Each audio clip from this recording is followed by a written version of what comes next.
꼭 알아야 할 어제의 뉴스. 문재인 대통령이 트럼프 대통령에게 위안부 피해자 이용수 할머니를 소개합니다. 이 할머니와 트럼프 대통령은 가볍게 포옹합니다. 일본 정부는 이 상황을 문제 삼았습니다. 정부 대변인격인 관방장관은 박근혜 정부 때 있었던 한일 위안부 합의를 충실히 이행하기를 한국 정부에 계속 촉구하겠다는 말로 항의의 뜻을 나타냈습니다. 만찬 음식에 대해서도 불만을 드러냈습니다. 화면 오른쪽 맨 위에 놓여있는 독도 새우에 발끈한 겁니다. 독도 새우를 만찬에 내놓은 건 일본을 겨냥한 게 아니냐며 북핵 문제에 대한 한미일 세 나라의 협력 관계에 부정적인 영향을 줄 수 있다는 식의 반응까지 보였습니다. 일본 언론들도 이 할머니와 독도 새우에 대해 이런저런 해석들을 곁들이며 일제히 보도했습니다. NHK는 한일 위안부 합의를 거부하는 대표적 인물이 초대됐다며 역사인식 문제 때문에 한미일 협력을 군사동맹으로까지 발전시키기는 어렵다는 뜻을 한국 정부가 미국에 제시한 것으로 보인다고 평했습니다. 또 독도 새우가 포함된 만찬 음식 사진을 자세히 소개하면서 독도가 한국 땅임을 트럼프에게 강조하려는 의도일 수 있다고 해석했습니다. 교도통신은 한일 위안부 합의를 국민 대다수가 받아들일 수 없다고 말했던 문재인 대통령이 이런 입장을 미국에 알리려고 이 할머니를 초대했을 수 있다는 분석을 내놨습니다. 독도 새우가 등장하면서 환영 만찬이 영토에 대한 한국의 주장을 선전하는 장이 됐다며 한일 관계에 그림자를 들일 수 있다는 우려도 전했습니다. 지지통신은 문재인 대통령이 위안부와 독도 등 한일 간 민감한 문제를 부각해 일본에 대한 미국의 지지를 허물려는 의도가 엿보인다고 의미를 달았습니다. 17시간 동안의 조사에서 김재철 전 MBC 사장은 국정원 직원을 만난 적도 이른바 MBC 정상화 문건을 전달받은 적도 없다며 혐의를 부인했습니다. 제가 국정원 사람을 담당자를 문건을 받은 적도 없고 그 문건을 본 적도 없고 들은 적도 없는데 저는 모르는 일입니다. 하지만 검찰은 국정원 직원과 전영배 MBC CNI 사장으로부터 이와 정면으로 배치되는 진술을 확보했습니다. 좌성향 간부진과 프로그램을 없애며 노조를 무력화시키고 지역 MBC 광역화 등의 내용이 담긴 MBC 정상화 문건이 전 사장을 통해 김 전 사장에게 전달됐다는 겁니다. 또 이런 국정원 요청 사항은 MBC 본부장급 임원회의를 거쳐 그대로 실행됐다는 게 검찰의 판단. 검찰이 국정원과 김 전 사장을 공범으로 보는 것도 이 때문입니다. 김 전 사장은 또 검찰 수사 내용을 알아보거나 증거를 없애려 한 정황도 포착됐습니다. 지난달 10일 조사를 받고 나온 전영배 사장에게 접촉해 진술 내용을 확보하려고 한 정황이 있다는 겁니다. 심지어 김 전 사장은 자신의 주소지에 머물지 않고 차명 휴대전화까지 사용한 전력도 드러났습니다. 김 전 사장의 구속 여부는 영장심사를 거쳐 결정되는데 검찰은 나머지 MBC 임원들로까지 수사를 확대할 방침입니다. 지난 4월 세월호 선체 수색 작업 중에 발견된 청해진 해운 수첩입니다. 형체를 알아보기 힘들 정도로 훼손돼 있었지만 최근 복원에 성공했습니다. 지난 5월부터 국가기록원과 국립과학수사연구소가 세월호 내 수거품 복원 작업에 뛰어든 결과입니다. 선내 수거품은 모두 100여 점으로 약 15,000매에 이릅니다. 이 중 15% 정도만 복원이 끝났는데 남은 물품 중에는 통신실 서랍에서 발견된 조타실 다이어리와 항해 관련 로그 기록, 출항 전 점검 보고서 등이 포함되어 있습니다. 세월호 참사 진상규명의 열쇠가 될 수 있는 자료들입니다.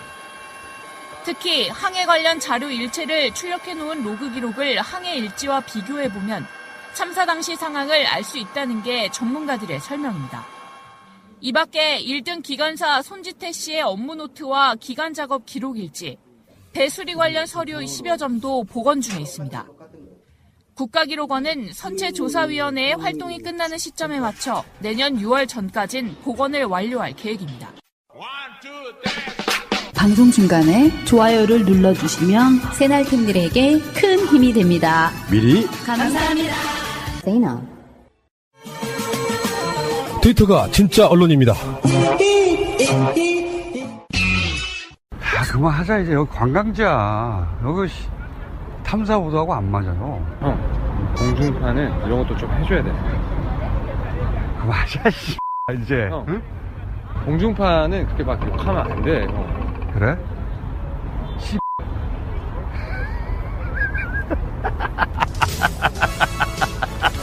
아, 그렇습니까, 씨. 처음 알았네요, 씨발. 뭐 경쟁업체이긴 하지만 사실 시사를 다룬다는 측면에서 경쟁업체로서가 아니라 팟캐스트를 해왔던 동료, 동지 입장에서 예. 김어준 총수의 지상파 TV 진출은 굉장히 이례적인 거예요. 그러니까 지금까지 뉴스공장 정도는 박원순 시장이 사실상은 영향력을 발휘할 수밖에 없는 교통방송에 나갔던 건데 SBS라고 하는 채널에 그것도 그것이 알고 싶다 하는 시간에 파일럿 프로그램이 편성될 정도로 관심을 모았기 때문에 그 이야기는 어떤 시사의 주제로서 한번 다룰 수밖에 없는데 이례적일 뿐만 아니라 비주얼 면에서도 압도적이었어요. 그 블랙하우스가 그 수염 때문에 생긴 일입니까요? 블랙하우스라는 말을 정한 거는요. 어원은 제가 보기에는 그렇게 느꼈어요. 청와대를 블루하우스라고 그러잖아요. 블루하우스 더하기 검은 음모의 집단. 어린애들 블랙 이걸 더한 것 같아요. 느낌이. 흑막 뭐 이런 거. 그래서 흑화대라고 번역하더라고요. 검은 세력. 아니 그렇게 클로즈업 돼서까지를 못 봐서 그랬는데 수염도 좀 다듬어 주시고. 근데 그거는 방송 컨셉에 안 맞아요. 방송 컨셉에 블랙하우스인데 말끔하게 나오면 안 어울리지. 근데 블랙하우스를 꼭 시청을 하시려면 되도록이면 작은 화면으로 보세요. 왜요? 저는 55인치 화면으로 봤거든요. 네. 불편했습니다. 아니 저는 36인치로 봤는데도 불편하더라고요. 저는 개인적으로 김어준 총수 정말 좋아하는데 불편했어요. 아니 저는 그 김어준 총수는 그러려니 했어요. 뭐 김어준 총수야 원래 그렇게 생겨 먹었으니까 어떡하겠어요.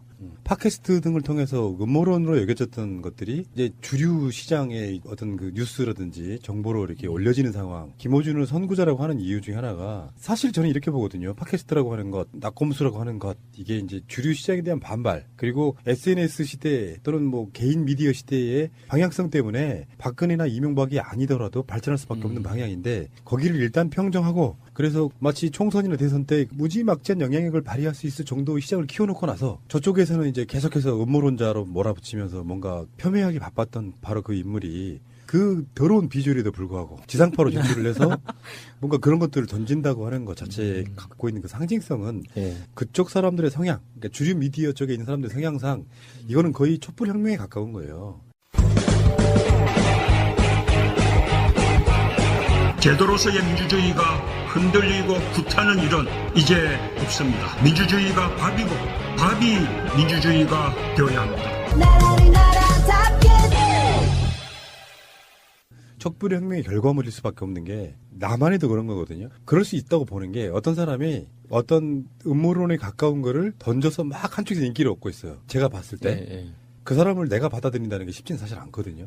미디어로만 보면 그렇다는 거예요. 근데 그 사람이 그것이 알고 싶다 하는 시간에 그것도 연속 이틀이나 파일럿 프로그램이 편성돼가지고 그런저런 주제들 이제 뭐 유대균 인터뷰도 있었고 오천 살인 사건부터 있었고 나머지 뭐 이제 조금 더 뭐 쇼킹하지 않은 아이템도 있었는데 그거 보면서 우리가 느끼는 일종의 감동이랄까요? 대리만족인데 지상파에 들어가서도 잘 하는구나.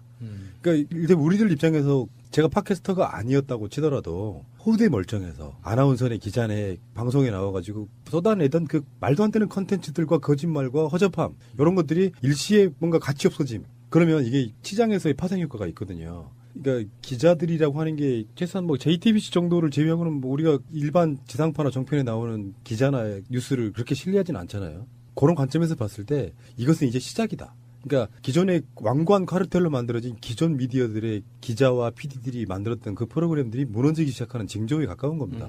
그래서 김어준 프로가 정규 프로가 되고 시청률이 높아지고 하면 당연히 우리나라의 그 유능하신 PD님들은 그런 비슷한 포맷을 또 베끼게 돼 있어요. 왜 정청래 의원 나가는 판도라 같은 프로그램이 인기 끄니까 그 비슷한 포맷으로 엄청 만들어지잖아. 똑같습니다. 그런 방식으로 갈 거다. 이게 사실 대한민국 팟캐스트계나 일반 미디어 시장에서 김어준과 우리 새날이 음모론자라고 어마어마하게 공격들을 했었거든요. 대표적으로 음모론자라고 공격을 받았죠, 사실은. 그런데 그 음모론이라고 이야기했던 것들이 지금 보면 다 사실이었어요.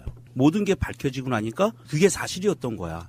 그런 상황에서 그동안 입 다물고 있던 사람들이 할 수 있는 방법은 자기들이 모르기 때문에 알고 있는 사람을 픽업해서 방송하는 수밖에 없거든요. 그렇죠. 예, 그러다 보니까 그 음모론의 정점에 서 있던 김어준을 픽업해서 방송을 만드는 거고, 특히 그 안에서 벌어졌던 박근혜 오천 살인 사건 같은 경우엔 김어준이 거기에 가장 근접한 정보를 갖고 있는 사람이고요.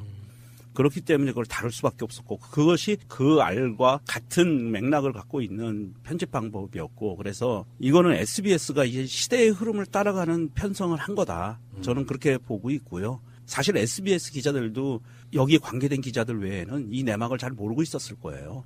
그렇기 때문에 여기 나와 있는 사람들 정말 대단한 사람들이죠. 저는 그 블랙하우스 이틀 동안 보면서 98년도에 딴지일보 최초의 게시판을 봤을 때 그 낯섦과 인상적인 그 말투, 그 문체라고 하죠. 그리고 정말 황당하지만 심각하게 파고드는 집요함 같은 것들이 인상적이어서 저도 그때 바로 회원가입을 하고 지금까지 회원으로 주기적으로 딴지일보를 보고 있는데, 98년도에 김어준 씨의 얼굴을 모르는 상태에서 컨텐츠만 본 거죠. 근데 어느 순간부터 이제 파파이스라는 비디오 컨텐츠가 나오면서 그 전까지만 해도 얼굴을 잘 몰랐어요. 그래서 뭐 털복숭이다라는 소문만 들었지. 모를 때가 나았죠. 예, 그게 털복숭이가 구체적으로 어떻게 생겼는지는 국회에 있을 때 그 안경환 당시 인권위원회 위원장이 MB 때문에 이제 부당하게 해임되고 하는 그 과정에서 주진우 기자하고 김어준 씨하고 이제 취재를 한다고 이제 찾아온 적이 있었거든요.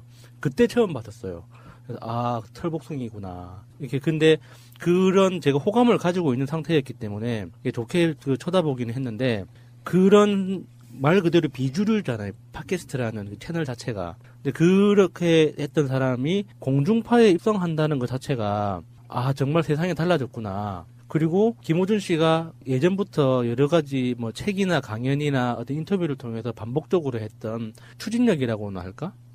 그냥 자기가 하고 싶으면 한다는, 그리고 그렇게 하는 게 옳다고 믿고 살잖아요. 그래서 그런 거에 대해서 젊은 이게 청년들도 그렇고 이렇게 비슷한 또래의 우리들도 그렇고 이게 느끼게 하는 게 상당히 있다고 생각해요. 김어준에 대한 논쟁도 있어요. 일부에서는 뭐 음모론 때문에 뭐 어쩌나 이야기하지만 그거는 이제 제가 봤을 땐 그렇습니다. 그 과정 속에 일부는 틀린 것도 있었겠죠. 예. 근데 일부는 반대로 말하면은 굉장히 기존과는 다른 사고방식. 그러니까 예를 들면 예전에는 무슨 제야 세력의 거두이신 분이 뭐 독립운동 하듯 반정부 투쟁, 뭐 민주화 운동을 하고 이런 시대가 있었는데, 여기는 사회의 어떤 저명한 무슨 직책도 맡고 있지 않아요. 그러면서 뭔가 사람들에게 정신적으로 의지가 되는 그런 형태로 수녀를 사실 끌어온 인물이거든요. 그러면서 본인은 또 이렇게 말하면 또 뭐 저가 이럴지도 모르지만 그건 약간 다른 문제인 것 같고, 어쨌건 상징적으로 이런 사람이 주말 황금 시간대에 파일럿으로라도 들어갔다. 저는 그렇게 파일럿을 편성했다는 뜻은 정규적으로 편성하겠다는 다른 뜻이에요. SBS 쪽에. 제 생각은 그렇거든요. 그러니까 파일럿이라고 하는 말은 이런 거예요. 이쪽 사람들한테 파일럿이니까 이렇게 말하는 게 아니고, 반대하는 사람들한테 파일럿이니까 잠깐 일단 방송 한번 해보자고 다독거려지는 거예요. 방송사의 의도를 보면. 김어준이 지상파로 들어오지 못하게 하려는 사람들한테 하는 말이에요. 파일럿이란 말은. 그래서 시청률이 막 잘 나왔다고 하면 그런 핑계로 이제 정규 편성을 하겠죠. 근데 이게 앞으로 어떤 방송 콘텐츠들이 쏟아져 나올지는 궁금한데, 사건이 어느 날 갑자기 생기는 게 아니니까 뭐 국정농단 앞으로 뭐 우리가 지금 다루고 있는 것들이 TV를 통해서 나가는 아주 새로운 내용은 별 없을 것 같고 조만간 다스 하겠죠 뭐. 새로운 내용뿐만 아니라 지금까지 우리가 궁금해했던 내용들 있죠. 예를 들어서 장준하 암살 대한 뭐 미스터리라든지 김구 암살 사건이라든지, 이게 독립운동까지 거슬러 올라가도 지금 현재 다시 다뤄도 정말 흥미진진하고 내용이 풍부한 의문들이 우리 한국 현대사에는 너무 많아요. 그래서 새로운 사건이 아니라고 하더라도 김어준의 시각에서 김어준의 방식으로 접근하는 새로운 사건 해석만 본다고 해도 몇 년치 이슈는 충분하다고 봐요. 알겠습니다. 근데 제가 작년에 시민의 눈 행사 때 김어준 총수를 벙커에서 본 적이 있어요. 근데 그때 푸른나무님이 사회를 봤었는데 제가 막 졸라가지고 따라가서 이제 본 건데, 그때 두 분이 굉장히 막역하시더라고요. 막역하신데 제가 이제 어떻게든 총수한테 좀 말 좀 걸어보려고 프랑스로 망명 오시면 연락 달라고 이러면서 막 이야기를 했었는데, 그러면서 김어준 총수가 직접 저의 명함을 달라고 하셔서 가져가셨거든요.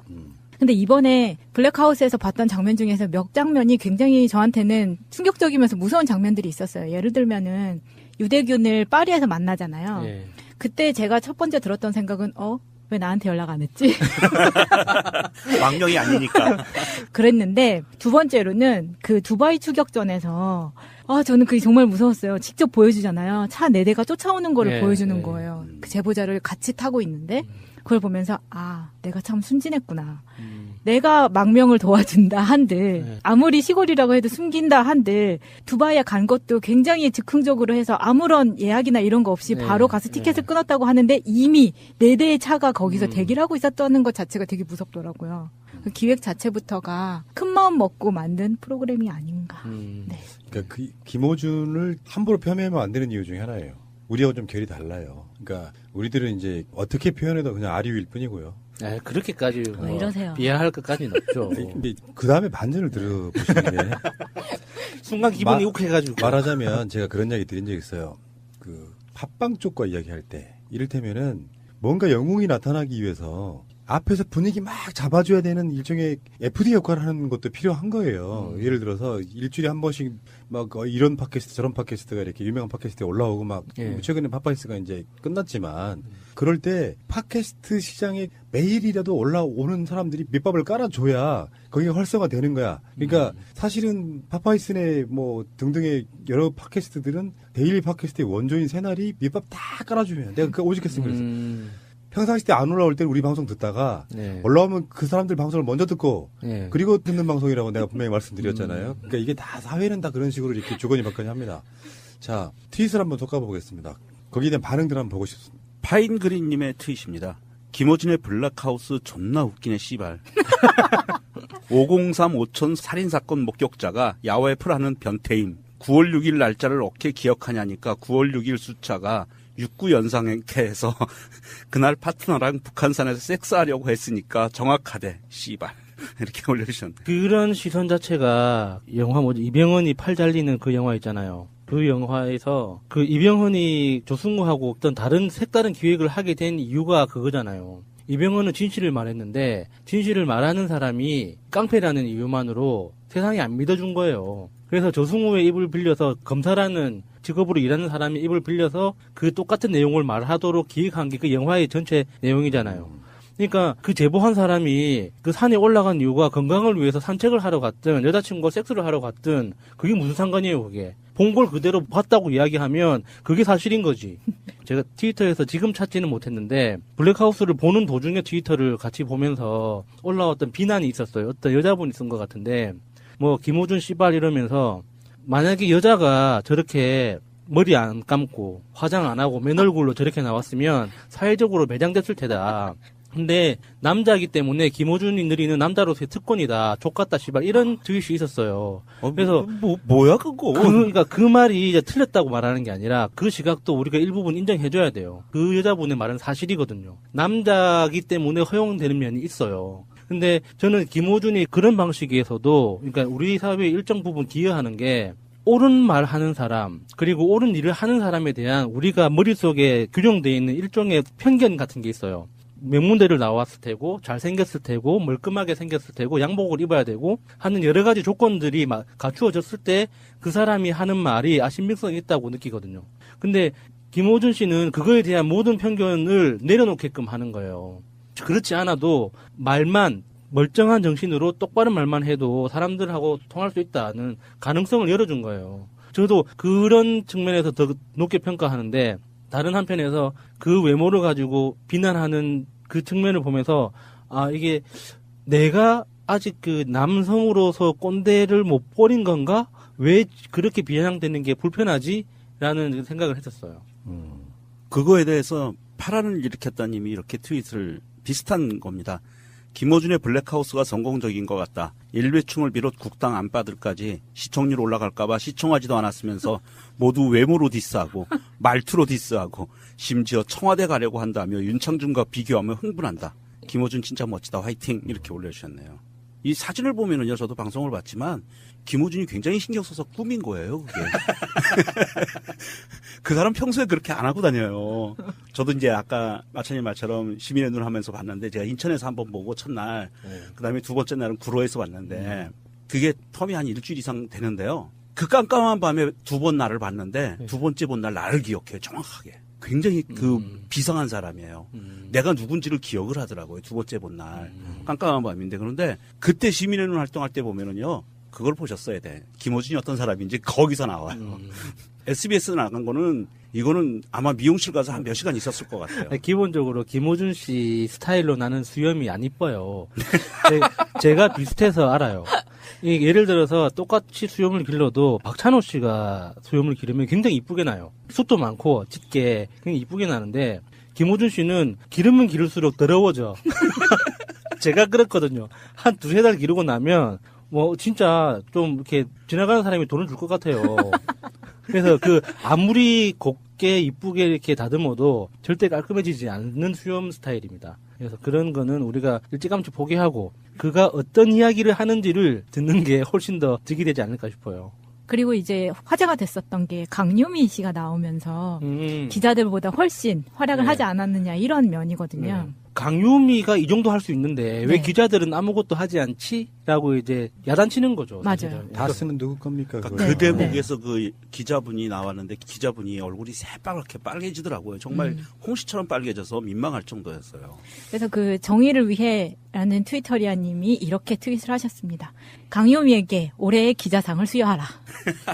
사실 뭐 솔직히 말씀드리면은 저는 기자는 전문직이 아니라고 생각하는 사람이에요. 전문직이라고 부를 수가 없어요. 그러니까 일반 회사 사원들이 직장 업무 배우는 거랑 똑같은 수준인데 기자에게 중요한 건 전문직이 아니고 어떤 개념을 갖느냐거든요. 저는 그렇게 봐요. 그 블랙하우스에서 여러 가지 녹취록을 공개했잖아요. 그 새날에 들어온 다스 소유주에 대한 제보 하나 들려드릴까요? 네. 내가 지금 바로 들려드리겠습니다. 우진아, 부르지? 우진아, 다스는 누구 거야? 이명박 거. 이명박 거. 알았어. 영재교육이네요. 자, 어쨌든 간에 김호준의 블랙하우스 정기 편성 되기를 바라겠습니다. 그러면서 뭐 이렇게 이제 팟캐스트도 들어오진 않겠지? 그냥 공중파에 계세요. 계세요. 김호준 총수. 뉴스 공장도 공중파입니다. 새가 날아든다는 여러분들의 하트를 먹고 삽니다. 잊지 않으셨죠? 에피소드 제목을 누르고 플레이가 되면 오른쪽 위에 하트를 꾹 눌러주세요. 오늘도 감사합니다. 더 많은 분들이 들을 수 있도록 하트 꼭 눌러주세요. 세월호 의혹 시리즈는 새가 날아든다 제2채널에서도 동시에 업로드됩니다. 광고가 불편하신 분들은 새가 날아든다 제2채널을 이용하시기 바랍니다. 새날, 새가 날아든다 등으로 검색하시면 나옵니다. 고맙습니다. 이제 다시 세월호다 23번째 시간입니다. 자, 오늘도 어김없이 공순주님 나오셨습니다. 네, 안녕하세요. 매주 이렇게 자료 막 들여다보고 있으면 머리 아프지 않아요? 굉장히 방대한 자료를 보는 것처럼 보이는데. 네, 지난주 수요일이 제 아들 생일이었답니다. 예. 몰랐습니다. 진짜 어제 알았습니다. 어떤 마음인지 알 것 같고요. 자, 최근에 나온 세월호 소식도 몇 가지 한번 전해드리겠습니다. 박근혜의 청와대가 세월호 특조위를 해체하는데 동원됐던 시위가 바로 배후 조정했다는 그 사실이 또 너무나 잘 알고 있는 거지만 드러났습니다. 전경련에서 나온 자금 69억 원을 보수단체에 몰아주고 여기에 이제 불법 선거운동에도 깊숙이 개입한 사실도 드러났고요. 지난해 4.13 총선을 앞두고 그 월드피스 자유연합의 28명의 야당 국회의원을 상대로 낙선운동 벌이는 과정, 그 중에 한 명이 우리 방송에 나오시는 최민희 의원님도 있고요. 그다음에 이 월드피스 자유연합이 세월호 특조위 해체 촉구 시위 계획을 보고받기도 하고 이런 방식으로, 그래서 이게 정경련 지원금과 별도로 2015년 10월부터 작년 3월 사이에 1억 2천만 원의 특별 지원금을 받기도 했고요. 그래서 사실 뻔한 건데 세월호 특조위 법적인 문제가 있었잖아요. 그래서 청와대가 생각했던 세월호 특조위 기간 1년 6개월 이게 끝났다라고 지금 정치권에서만 이야기하는 게 아니고 시위하는 분들이 이제 계속해서 해체하라, 뭐 박근혜 대통령을 어쩌고저쩌고 그런 시위를 청와대가 시켰다는 일종의 자작극인 거죠. 그게 얼만큼 박근혜가 세월호 특조위 또는 세월호 사건 자체를 어떤 시각으로 봤는지가 그냥 드러나는 것 같아요. 수사권하고 기소권을 안 줬음에도 불구하고 그래도 불안했던 거죠. 그렇죠. 네, 아무것도 없는 조사관들이 무언가를 밝힐까봐 그게 뭔지 참 지금도 궁금합니다. 뭐를 두려워했던 건지. 그 유명한 허현준 씨, 허현준 행정관이 관여되어 있는 그런 부분이고요. 다음에 그 김어준의 블랙하우스 혹시 손준이 보셨나요? 보지는 못했고요. 저희 이제 모임에서 얘기가 한번 나왔어요. 그래서 안 그래도 요 방송을 끝나고 가서 보려고요. 거기 이제 유대균 씨 출연하는데 예. 그 이야기의 핵심 중에 하나는 우리는 뭐 유병헌 회장, 유대균 이렇게 얘기했는데 세월호 관련해서 수사받은 적이 단 한 번도 없대요. 그러니까 지금도 그게 반증으로 드러난 거잖아요. 사실은 생각해보면 유대균이나 유병헌이 세월호에 무슨 죄를 졌는지 굉장히 우리가 아리까리했던 부분인데요. 역시 시선 돌리기용 유병헌 추적 드라마의 어떤 연장선상에 있었던 게 아니냐. 그 유병헌 그거 있었잖아요. 도망가가지고 전국에 뿌려진 수배 현상금 그것도 공구명령인가? 그걸로 내려졌어요. 세월호랑 상관없이. 공구명령 범죄자를 이렇게 전국으로 부대까지 풀어서 이렇게 대대적으로 수색을 했던 거죠. 네, 세월호랑 상관없었습니다. 그러니까 유병헌 추적 드라마를 그렇게 물타기를 하면서 예. 그냥 유병헌이라는 이름 책임자 이렇게 뒤집어 씌우려고 했던 거죠. 네, 맞아요. 그 재밌는 내용이 그거잖아요. 그 유병헌 회장도 TV로 처음 보고 저 배가 청해진의 배인가라고 첫마디를 했다고 할 정도로 세월호의 소유하고는 아무 상관없었다는 거예요. 근데 지금 그 당시 때는 지금 생각해보면 그런 거잖아요. 세월호를 불법 증개축해서 세월호가 무너지게 만든 원흉인 것처럼 막 대대적인 보도를 하고 추적 드라마를 만들고 했는데 막상 잡혀 들어갔더니 세월호에 대한 얘기는 단 한 건도 수사를 받은 적이 없다 그러면 이건 황당의 극치 아니겠습니까? 그렇다면 이거를 기획해서 수사가 되도록 또 범국민적인 시선이 쏠리도록 만들었던 세력이 누구인가도 다시 한번 돌아보게 되는 바로 그런 상황이 아닌가 싶어요. 그러니까 유병헌도 제가 보기에는 쫓길지 몰랐어요. 처음에 세월호가 침몰하고 나서 청해진 해운의 이제 어떤 피해 부분에 대해서 뭐 최선을 다해서 보상을 하겠다라는 기자회견도 했어요. 그리고 이제 검찰에 소환 요청을 그러다가 이제 거부를 하게 되고 그러다가 도망을 갑자기 가게 되거든요. 예. 그래서 유대균 씨가 이런 소리 들었다고 해요. 검사 출신의 변호사 한 명이 찾아와서 이왕 아버지도 돌아가셨는데 죄를 아버지에게 물고 당신의 면죄부를 받는 게 어떠냐. 아버지를 배신하라고까지 그런 종용이랄까요? 제안을 받았다고 하면 대체 이 세월호 사건을 유병헌 추적 드라마로 해서 만들고 실제로 빠져나가려고 했던 세력은 누군가 생각해보면 이건 한 번 더 이 세월호 수사는 재수사가 돼야 된다는 어떤 반증이 아닌가 이런 생각도 들어요. 네, 맞습니다. 무슨 죄를 근데 밀어야 되나요? 아버지한테? 뭐 공구명령? 이왕 돌아가셨으니까 아버지가 뭔가 세월호 배에 투자돼야 될 돈을 다 빼먹음으로써 세월호가 무너지게 된 직접적인 원인이 유병헌 회장에게 있다 이런 얘기를 하고 싶어 했던 거죠. 간단히 말하면. 시민들을 너무 가볍게 생각했던 게 아닌가. 네, 그런 생각이 드네요. 더 심지어는 이런 이야기가 나왔잖아요. 그 변호사가 스스로 전현직 대표들을 만나서 본인이 섭외하고 있고 만나서 그런 이야기를 하고 있다고까지 말했다는 거예요. 그 변호사가 그러니까 유병헌이 이 모든 사건의 범인이다는 것을 만들어내려고 했다는 거죠. 변호사가 맞는지 우선 그거 먼저 확인을 좀 해봐야 될 것 같은데. 네. 그래서 왜 유섬나 씨 저번에 한국에 들어와가지고 검찰로 끌려갔는데 그건 어떻게 됐는지 또 보도가 안 나와요? 궁금합니다. 뭐 할 게 있나?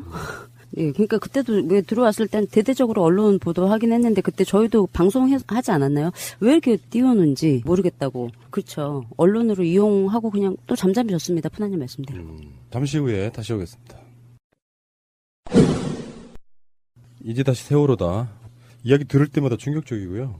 이게 워낙에 그 음모론으로 불리우는 그런 사건이기 때문에 어떤 느낌이냐면은 처음 듣는 건데도 언젠가 들어본 것 같은 굉장히 복잡한 구조들이 항상 드러나요. 방송 때마다.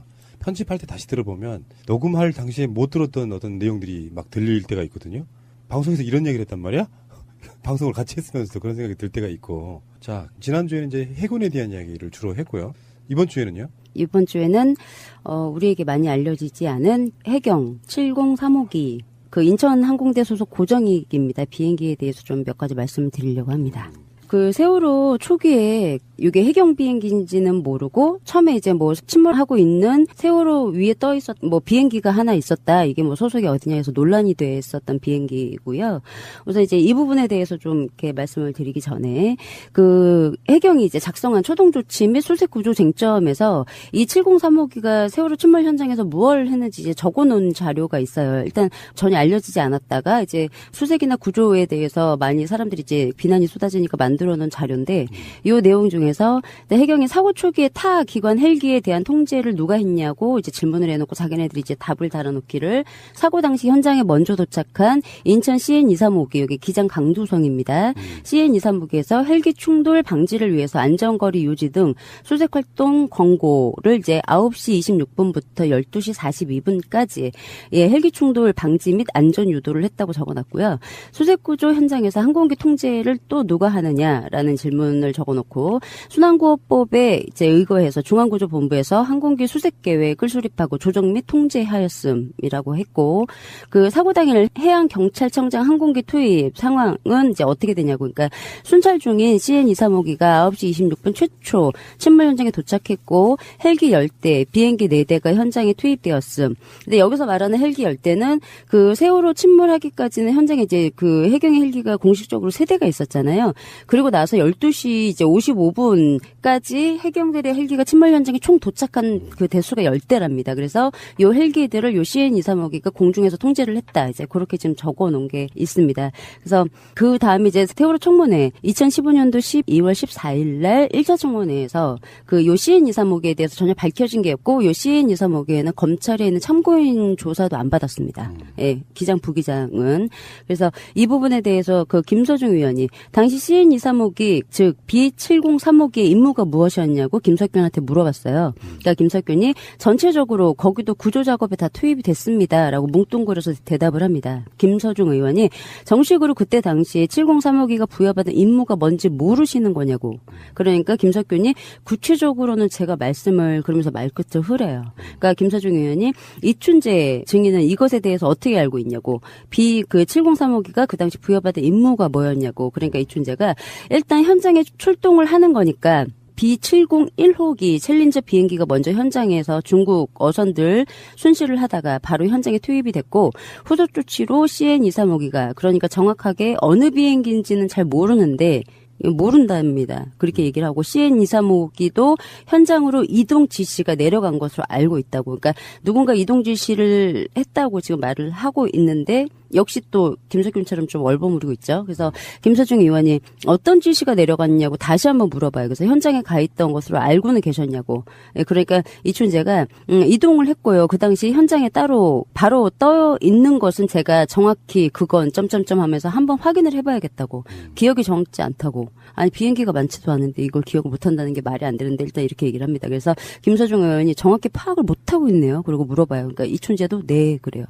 그러니까 비행기에 대해서 모른다는 거죠. 그러니까 김석균 총장이 뭐라고 하냐면 그날 그 상황에 대해서 말씀을 드리면 저희가 상황실에서 모든 항공 세력에다가 정보를 줘서 임무를 수행하는 그 방법이 제일 좋겠지만 일단 그 항공기가 먼저 가서 상황을 전파해주고 그런 역할을 했다고. 그래서 CN235기 같은 경우 거기 공용에 가서 모든 항공기를 통제하는 거였고 그리고 거기에 있는 상황 정보를 신속하게 상황실로 빨리 전파를 해줘서 상황실에서 더 정확한 정보를 알 수 있게 하는 게 또 하나의 임무였다고.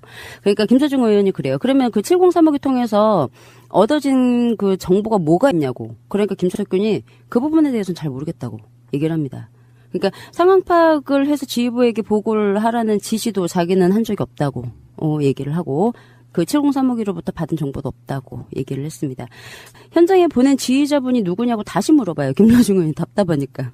예, 경비안전국장과 청장이 모른다고 하니 지휘자분이 도대체 누가 보낸 거냐고. 그러니까 김석균이 그 모든 항공기가 전원 출동 명령이 있었기 때문에 저희는 어떤 경로를 통해서 저희는 하나의 계획이 있기 때문에 전원 출동 명령을 내리면 콕 찍어서 너 빨리 가라고 얘기를 안 해도 알아서 다 간다는 얘기죠. 그 얘기를 지금 하는 건데 문제는 이 703호기가 공식적으로 하면 세월호가 침몰하기 전 7시 18분에 김포공항을 이륙했다는 거죠.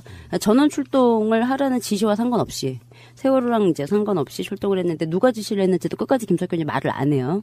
예, 그래서 그 김서중 의원이 얘기를 현장 세력들이 보내는 정보에 대해서 그런 정확히 판단하고 거기에 대해서 대처를 해야 되는데 이게 누구 책임이라고 생각하냐고 김석균한테 물어보니까 김석균이 뭐라고 하냐면 결국 상황실 역할이라고 생각한다고. 자기가 아니고 상황실의 기능이 정보 수집하고 판단이라면서 상황실 역할인 것 같다고. 그러니까 김서중 의원이 이춘재한테 이 어떻게 파악을 하고 계셨는지 좀 말씀을 해달라고. 그러니까 함정에서 올라온 것, 그 다음에 청해진 해운을 통해서 수집한 것 이런 정보들을 수집하고 있었는데 항공 쪽의 정보도 아마 저희들 상황대책반과 항공과장이 와서 같이 참여를 합니다. 그래서 정확하게 그 당시에는 항공기에 대한 정보를 기억을 자기는 못하겠다고. 그러니까 지금 제가 워딩 그대로 읽어드리는 거 굉장히 횡설수설하고 있죠. 항공기 얘기만 나오면. 그래서 항공기 쪽에 확인을 해봐야겠는데 문제는 이제 종합적인 상황이었고 현장에 이제 함정들이 도착하면서 자기는 별로 항공에 귀를 기울이지 않았다고. 이렇게 얘기를 하고 지나갑니다. 그러니까 지금 결론은 구조에서 제일 지휘를 하고 핵심적인 임무를 가지고 있는 김석균과 이춘재는 현장 상황을 파악을 정확히 지시를 하지도 않았고 걔가 왜 갔는지도 모르고 뭐 어떤 그 상황을 통제를 했는지도 저는 지금 모른다고 얘기를 하고 있는 거예요. 여기에 대해서 되게 말이 많았는데 전에 그 사본평형소 비었다고 말씀하셨던 김원식 기자님께서 기사를 찾아보니까 2015년도 4월 달에 요걸 이제 정보공개 청구를 한 게 있어요. 국민안전처에.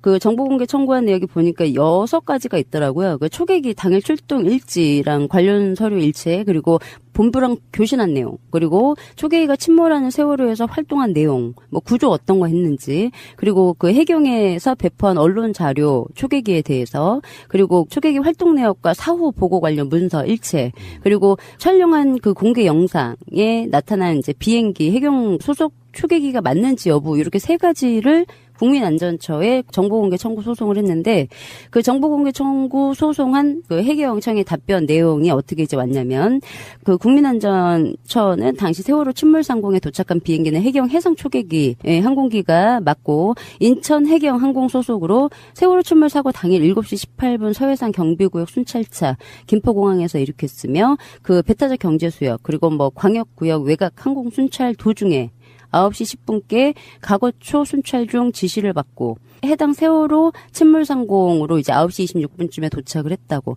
근데 이제 비공개 결정을 했잖아요. 그래서 그 부분에 대해서 이제 얘기를 해준 게 어떤 게 있냐면 당시 출동한 초계기의 당일 활동 일지 등 관련 서류 일체의 요구에 대해서 순찰 결과 문서는 경비 작전 관련 문서로서 정보 공개에 관한 법률 제9조 1항 2호에 의거해서 비공개 대상에 해당이 된다고 답변이 왔대요. 그러니까 요 9조 1항 2호는 국가안전보장, 국방, 통일, 외교관계 등에 관한 사항으로서 공개될 경우 국가의 중대한 이익을 현저히 해칠 우려가 있다고 인정되는 정보여서 비공개 결정을 했다고 하고 비공개 결정을 이제 기한한 그 해경 관계자랑 이 기자분이 또 통화를 했다네요. 그러니까 통화를 해서 물어보니 해경이 그 국가안전보장에 해당이 된다고 이 초계기 일지 공개가. 그리고 당시 초계기 상황 일지가 공개되면 경비나 작전에 관한 비밀 내용이 공개될 수 있어서 비공개로 한 거고 관련 조항에 따른 비공개 규정에 관할 항공기 운영 내역이 포함이 되어 있어서 역시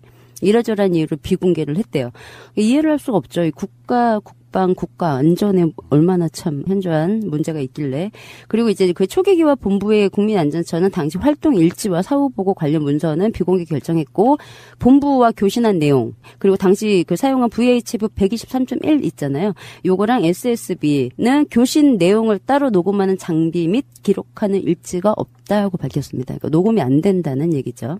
그래서 방금 말씀하셨던 것처럼 이래저래한 이유로 국가 안전에 현저하게 위협이 돼서 공개를 못한다고 얘기를 해서 끝내는 이제 공개를 거부를 했고요.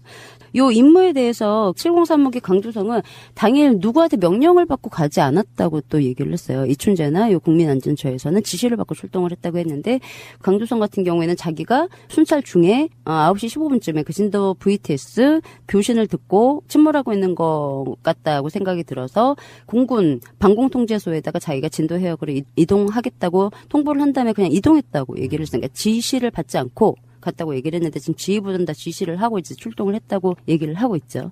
근데 문제는 얘가 지금 인천에 있는 항공기예요. 그리고 이제 당시 서해 해상이나 이쪽에 있는 지금 요런 경계를 하려고 지금 갔다고 얘기를 하는데 불법 중국 배 단속하는 거나 서해해상 경비구역, 그 배타적 경제 수역 순찰은 당시에 제주 항공대에도 702호기 고정익이 있었고요.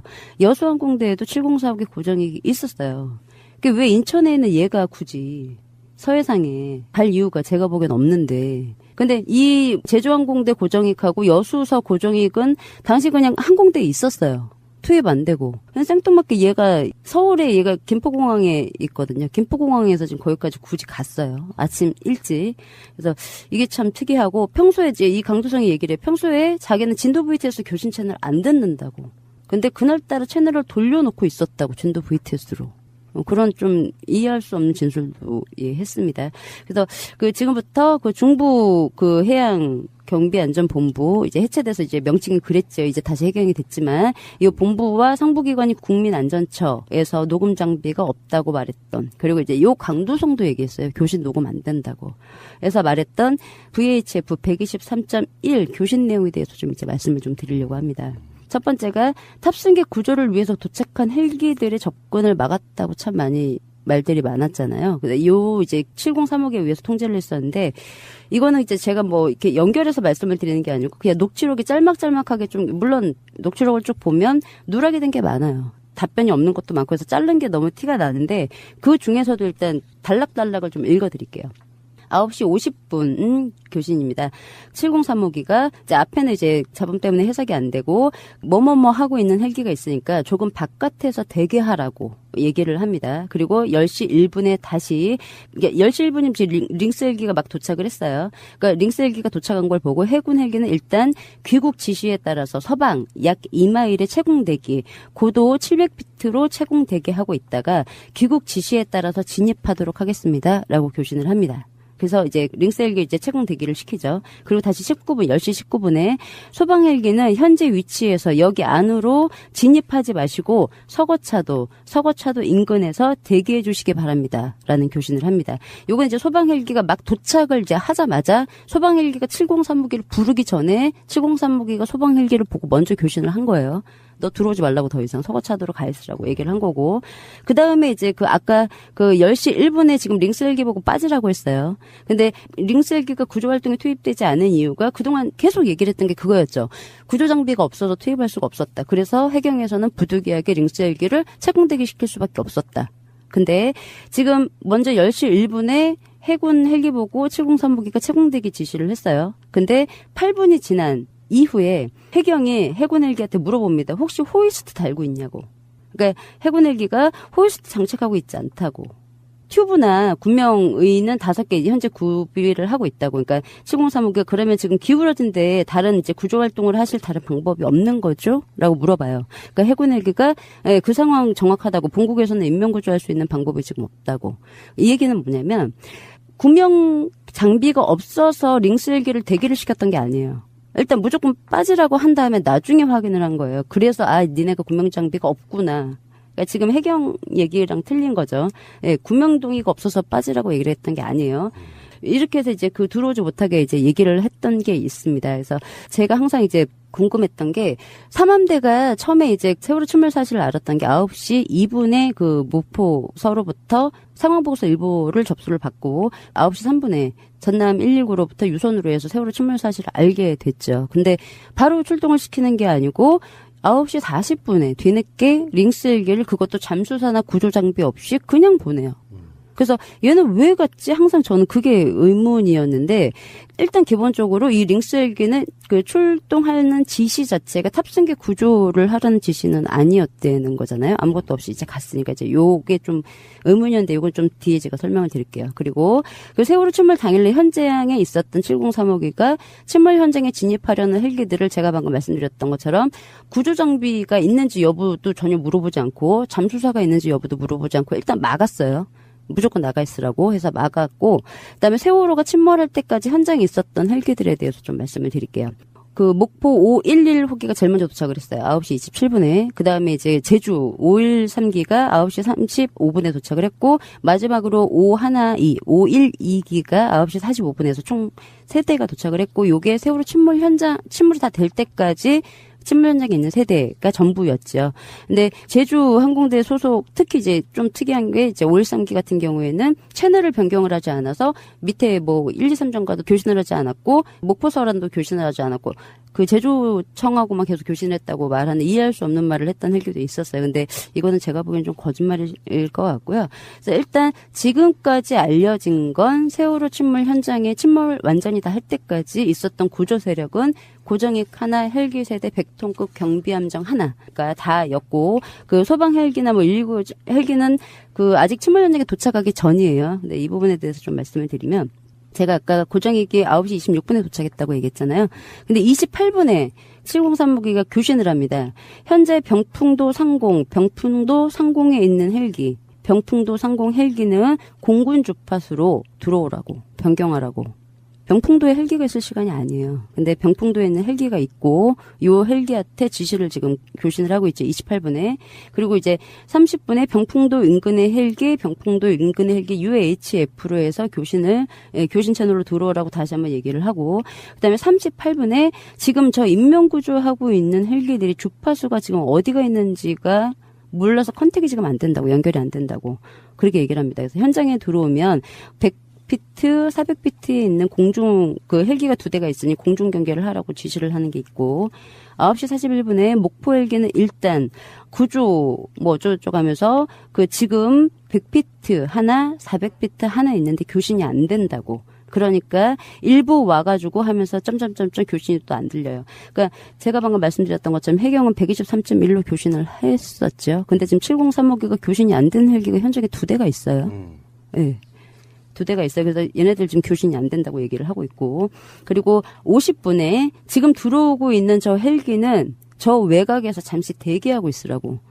9시 50분에 침몰 현장에 들어오는 헬기가 공식적으로는 없어요. 근데 지금 뭔가 들어오고 있었는데 그걸 막았죠 또. 그래서 외곽으로 빠지라고 얘기를 하고 있고. 그다음에 9시 50분 20초에 땡땡땡 뭐 헬기가 하고 있으니까 조금 바깥에서 대기하라고 또 한 번 지시를 하고, 10시에 그 지금 저 공군 헬기도 들어와 있으니까 제가 그 말씀드렸죠. 9시 38분에 도착해 있었다는. 요거는 이제 내용이 이제 뭐 군 조치사항에는 없는 내용인데, 저 공군에서도 헬기가 들어와 있으니까 너무 무리해서 임무하려고 하지 말고 어느 정도 인원을 실었으면 빨리 서거차도 쪽으로 이동해서 빠져달라고 얘기를 해요. 그리고 또 하나가 있어요. 9시 58분에 그 703호기가 뭐라고 하냐면, 지금 전체적으로 지금 멀리서 왔기 때문에 연료가 잘 지금 다시 한번 체크를 하고, 임명 구조된 인원들을 서거차도 출장소에 하가시키고 다시 복귀할 수 있도록 그렇게 진행을 하라고. 근데 다 아시겠지만 목포에 있는 헬기 2대가 가고 제주청에 있는 헬기가 2대가 가는 멀리서 온 헬기들이 아니에요. 연료까지 체크할 정도로 멀리서 온 헬기가 아니란 말이에요. 근데 연료를 체크해야 될 정도로 멀리서 온 헬기가 있었나 봐요. 그래서 703호기가 연료까지 체크하라고 교신을 한 내역이 있다는 거. 예, 그리고 10시 4분쯤에 이제 교신했던 게, 대형 함정이 오고 있는데 시간이 많이 걸린다고 해서 시간이 많이 걸리니까 일단 팬더 헬기들은 빨리 태우고 다른 데로 빠지라고. 지금 공군 헬기가 대기하고 있으니까. 근데 이 공군 헬기가 아까도 그렇고 지금도 그렇고 계속 대기를 하고 있대요. 근데 얘는 지금 구조 활동을 안 했거든요. 그 뭐 때문에 지금 대기를 하고 있는지 모르겠어요. 지금 CN-235기가 영상을 이제 찍었는데 한 번도 잡히지 않은 헬기들이에요. 제가 지금 말씀을 드리는 건. 그래서 이제 왜 뭐 누락 의문도 있었고 좀 잘린 게 아닌가라는 이제 그 여러 의문도 있었잖아요. 지금 말씀드리는 거는 CN-235기 영상에는 지금 전혀 비친 적이 없는 헬기들입니다. 이 부분에 대해서 제가 좀 이제 좀 조금 이상한 거 좀 말씀을 드리는데, 대기하고 있는 그 해경 헬기들 일단 구조자 태우고 빨리 빠져주고 대형 함정이 왜 필요한지는 일단 모르겠는데, 그 사이에 10시 15분에 703호기가 뭐라고 하냐면, 우선 인명구조가 먼저니까 라고 하면서 나중에 그걸 옮겨도 되니까 먼저 지금 인원구조 먼저 합시다 라고 얘기를 합니다. 그리고 10시 16분에 703호기가 다시 지금 병풍도 남쪽으로 이동 요청했으니까 그쪽으로 갈 거예요. 지금 구조자들 옆에 서거차도 쪽으로 옮겨가고 있는 거죠. 라고 지시를 합니다. 지금 뭔가를 싣고 있대요. 뭔가를 싣고 있고 지금 그거를 구조자들 옆에 있는 서거차도 쪽으로 옮기고 있다는 교신이 있죠. 그러니까 다른 임무가 있었다는 거네. 네, 옮기고 있다는 교신이 있죠. 그리고 10시 16분 다시 그러면 지금 해군 링스가 착륙해서 많이 실을 수 있도록 할 테니까 팬더 헬기는 같이 빠지는 게 어때? 라는 교신을 한 번 더 합니다. 그리고 17분 19초에 다시 오케이 그러면 일단 부대에 착륙해가지고 그러니까 싣고 헬기에 싣고 이륙하면 바로 링스 투입할 테니까 지금 그렇게 진행합시다. 라고 해서 교신이 있습니다. 그러니까 이 부대라는 거는 이게 삼함대인지는 모르겠어요. 그러니까 일단 가까운 게 삼함대니까. 근데 삼함대에서 그 부대에서 착륙해가지고 삼함대에서 뭐를 싣고 이륙을 하면 링스를 다시 투입을 한다고 얘기를 하고 있죠. 이렇게 보면 링스가 그냥 온 거는 아니에요. 뭔가 할 일이 있었던 거죠. 그래서 링스를 투입을 할 테니까 지금 그렇게 진행을 하자고 이제 얘기를 합니다. 703이 네. 현장에 도착한 배, 비행기, 헬기 통틀어서 최초로 도착한 게 703이잖아요. 맞아요. 공식적으로 하는. 네. 방송 장비가 없었어요. 그러니까 헬기들 조정, 지휘하는 게 제일 큰 목적이었어요. 그러면 그 다음에 도착한 헬기 등을 통해 가지고 그걸 지시할 수 있었죠. 예, 그렇죠. 지시할 수 있었죠. 근데 전혀 그런 건 하지 않았잖아요. 맞아요. 그리고 헬기, 비행기를 통틀어 가지고 구조한 인원이 35명이라면서요. 맞아요. 여기서 퀴즈 나갑니다. 세월호 참사 당일 헬기와 비행기로 구조한 인원은 몇 명일까요? 정답은 35명입니다. 팟빵 새날 게시판에 이메일 주소만 적어주세요. 703은 뭘 구조하러 온 게 아니라 지금 말씀하시는 것만 보면은 물건 같은 걸 가지러 온 거 아니에요. 다른 물건. 우리가 모르는 뭐. 일단 뭐 그거는 모르겠지만 일단 옆에서 헬기들이 뭔가 지금 옮겨 싣고 있다는 걸 보면서 그것도 같이 통제를 했던 거죠. 해경 헬기도 통제를 하고 얘네들도 통제를 하고 이거는 지금 알려지지 않았어요. 요런 이제 뭐 옆에서 뭔가 작업을 하고 있었다는 거는. 근데 이게 옆에서 작업을 하고 있었던 건지 아니면 세월호에서 작업을 해서 옮겨 실었던 건지도 모르겠어요. 근데 일단 이렇게 얘기를 해요. 예, 이게 7035기가 CN235기 이 기종이 이게 해상 초계기거든요. 네, 맞아요. 해상 초계기는 뭐냐면 이제 대한민국이 해경에서 최신 기종으로 도입한 건데 저고도 고고도를 가리지 않고 레이더라든지 탐색 장비 이런 것들을 다 갖추고 있는 애예요. 맞아요. 그리고 교신도 다 할 수 있어서 어떻게 보면 얘가 통제소 역할을 하거든요. 네, 맞아요. 네, 해경이 만약에 중국에 불법 조업 어선들이 들어와 있다면 얘가 떠서 통제를 하면 네. 해경 배들, 헬기들 얘네들이 다 움직이는 거예요. 네, 이게 네. 지휘에 따라서 네. 레이더로 다 보고 있으니까. 그런 상황에 비행기가 세월호 상공에 떴는데도 불구하고 통제가 제대로 이루어지지 않았고 그리고 이 기장이 18분에 김포공항에서 떴어요. 네, 떴을 때는 불법 조업 어선 단속을 위해서 경계를 위해서 떴는데 떴다고 얘기는 예, 하는데 그렇죠. 그렇게 얘기를 하는데 굳이 주위에 고정기기 있었으니 얘기 깔 필요가 없었다. 예, 그리고 세월호 사건이 나니까 그거를 듣고 구조했다는 얘기를 스스로 듣고 그냥 침몰한다고 그리고 했으니 현장으로 출동- 갔다. 그렇죠. 이거는 업무 이탈이거든요. 배경에서는. 그래서 이 사람이 그거를 구조한 무전을 들으면 다시 보고해서 확인했을 거예요. 내 여기로 가야 되겠다. 정상적인 패턴이라면 확인하고 상부로부터 명령 받고 움직였을 거란 말입니다. 그런데 이 사람은 끝까지 그냥 내 임의로 움직였다라는 건 굉장히 좀 이상한 상황이에요. 그러니까 그 또 거기 출발지 출신이 인천이라는 것도 네네. 인천 해경과의 연관성, 인천 해경, 청해진 해운의 어떤 출발, 그리고 뭐 국정원의 사무소 이런 것들이 다 어떤 의심 갖기는 충분한 그런 요소를 갖고 있죠. 받을 만해요. CN235 비행기 자체는 사실은 이제 인천 중부 해경 그쪽에서만 인천 소속- 갖고 있던 네. 그 비행기고요. 네. 이쪽 여수라든지 이쪽에 있는 거는 좀 작은 애들. 네. 그래서 이제 이 통제 업무가 그 항속 거리라든지 뭐 이런 것 때문에 얘가 온 것 같은데, 그러니까 우리가 상식적으로 생각하면 아 얘가 이렇게 쭉 가다가 왔구나, 와서 여기서 통제 행위를 해야 되겠다 그래서 왔구나라고 하는 거는 이해가 돼요. 거기까지는. 그런데 업무 지시 단계도 무시됐고, 그리고 와가지고 제대로 통제가 하지 않고 이거는 구조 임무를 위해서 자기가 존재하는 게 아니에요. 얘는 지금. 예, 그러니까 그 제주나 여수 고정익이 이 CN235기 7035기랑 크게 기능이 떨어지는 기종이 아니기 때문에 예, 제가 다시 한번 말씀드리지만 이 불법 어업 단속은 굳이 이제 서울에는 이 7035기가 갈 필요가 없었어요. 7035기가 굳이 필요하다라고 하면 제일 근해에 있는 제주항공대 소속이나 여수항공대 소속에 있는 고정익을 부르는 게 맞죠.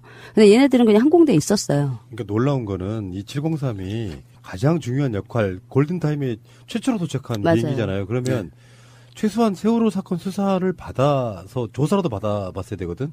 참고인으로라도. 네. 전혀 그게 없었다는 것이 검찰 수사를 도대체 뭘 했는지 모르겠다. 아, 네, 없었어요. 그리고 아까 제가 초반에 말씀드렸던 것처럼 이 초계기에 있는 정보 일체가 공개되면 국가안전보장, 국방통일, 외교관계 등에 관한 사항으로서 공개될 경우 국가의 중대한 이익을 해칠 수가 있어서 지금까지 이제 비공개죠.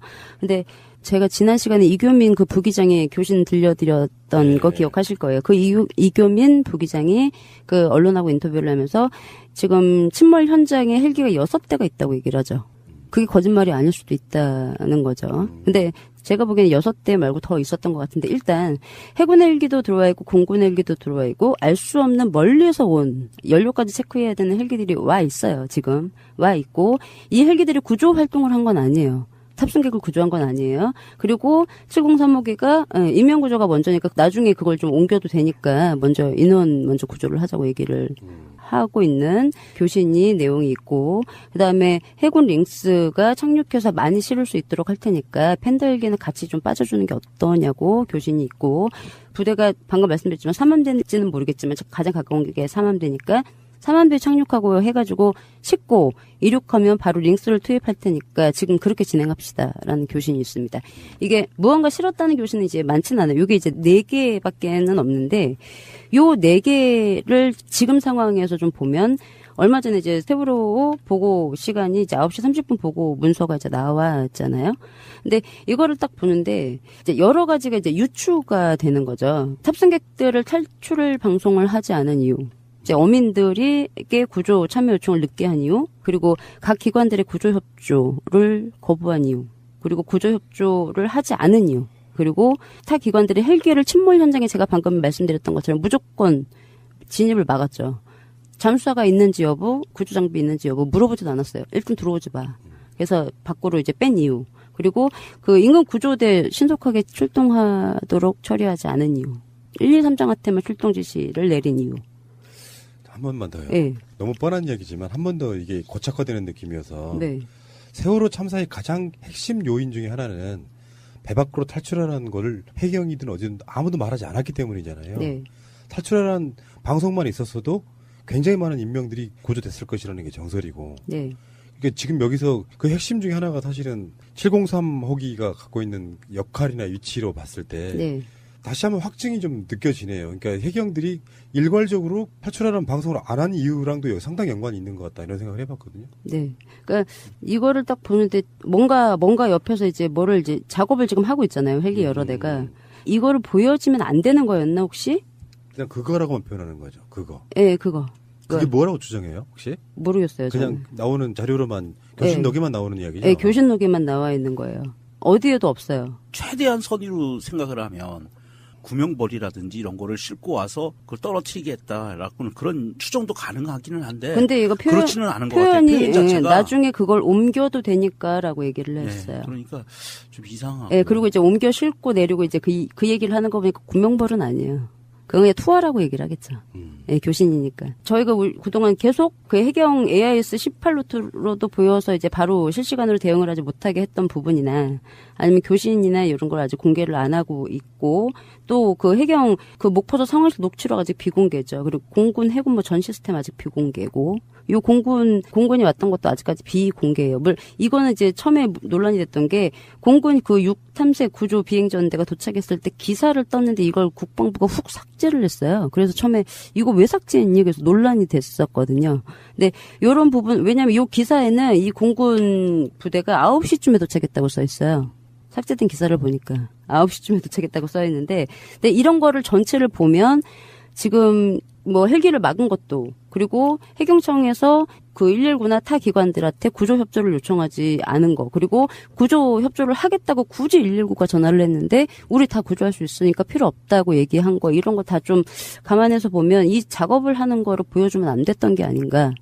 최근에 그 어마이뉴스에 수연이 아빠 박종대 님이 쓴 기사가 있어요. 시민 기자로. 거기 보면 그런 내용이 나와요. 해경에 대한 조사가 시급하다는 거죠. 실제로 뭐 유대균 씨 이야기도 아까 나왔습니다만 해경이 이 사건의 핵심이 아닌가라는 느낌이 있잖아요. 일종의 공범 또는 이 참사가 일어나게 만든 무능해서가 아니고 뭔가 얘네들은 뭔가를 했어요. 지금도 여기 나오잖아요. 배에서 나오란 말도 안 하고 뭔가를 또 옮겨야 되고 근데 이 수사를 안 했다는 게 문제인 거죠. 그러니까 그 전체적으로 보면 해경의 교신록도 보고 상황을 보면 해경이 무능해서 구조를 못한 게 아니고요. 구조를 안 하기 위해서 무언가를 했어요. 굉장히 적극적으로 뭔가를 했거든요. 이거랑 그 해군의 이제 관련 자료들을 보면 일단 해경이 움직이기 전에 부대가 먼저 움직였어요. 네, 부대가 먼저 움직였어요. 그리고 청와대 당일날 NSC 회의하고 있었죠. 네, 하고 있었죠. 하고 있었죠.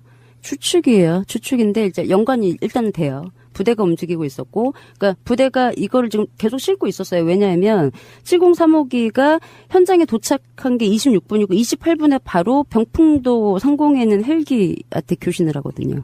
그러면 이 헬기는 7035기가 도착하기 전부터 있었단 얘기예요. 거기에. 그리고 이제 7035기가 도착을 해서 그 UHF로 들어오라고 교신을 하거든요. 그러니까 먼저 무언가 세력이 있었던 거죠. 세월호 침몰 현장에. 아까 말씀하신 것처럼 네. 공식적으로는 7035기가 제일 먼저 온 것처럼 보이지만 그전에 와 있던 다른 헬기도 있었다. 여러 이거죠. 대. 네. 여러 대. 예, 그리고 이제 그 중간에 또 구조하고 있는 중간에 또 알 수 없는 헬기들이 진입을 하려고 하니까 7035기가 들어오지 말라고 이제 그 막고. 근데 지금 세월호 침몰 현장에서 다른 세력이 무언가를 했다는 게 이게 아마 유일할 거예요. 이 교신이. 어디 진술에도 안 나와요. 그래서 딱 보면 이거 너무 음모론 같은데. 아니, 사실은 이 2014년 이후로 음모론이 다 맞아 들어가 버리고 있어요, 지금. 음모론이 그냥 음모론이 아니고, 이게 사실로 다 드러나고 있는 상황이라, 음모론이라고 해서 주저할 거 없을 것 같아요. 일단 저는 음모론을 말씀을 드리는 게 아닙니다. 그냥 교신을 그냥 있는 그대로 말씀을 드리는 그러면은 거고요. 우리나라 해군에서도 해경인가요? 그 교신록을 공개하면은 외교적인 문제가 생기겠다. 국가안보에 현저한 외교와 뭐 이렇게 문제가 생기겠다라고 하는 거는 그 현장에 외교적인 문제가 생길 거는요.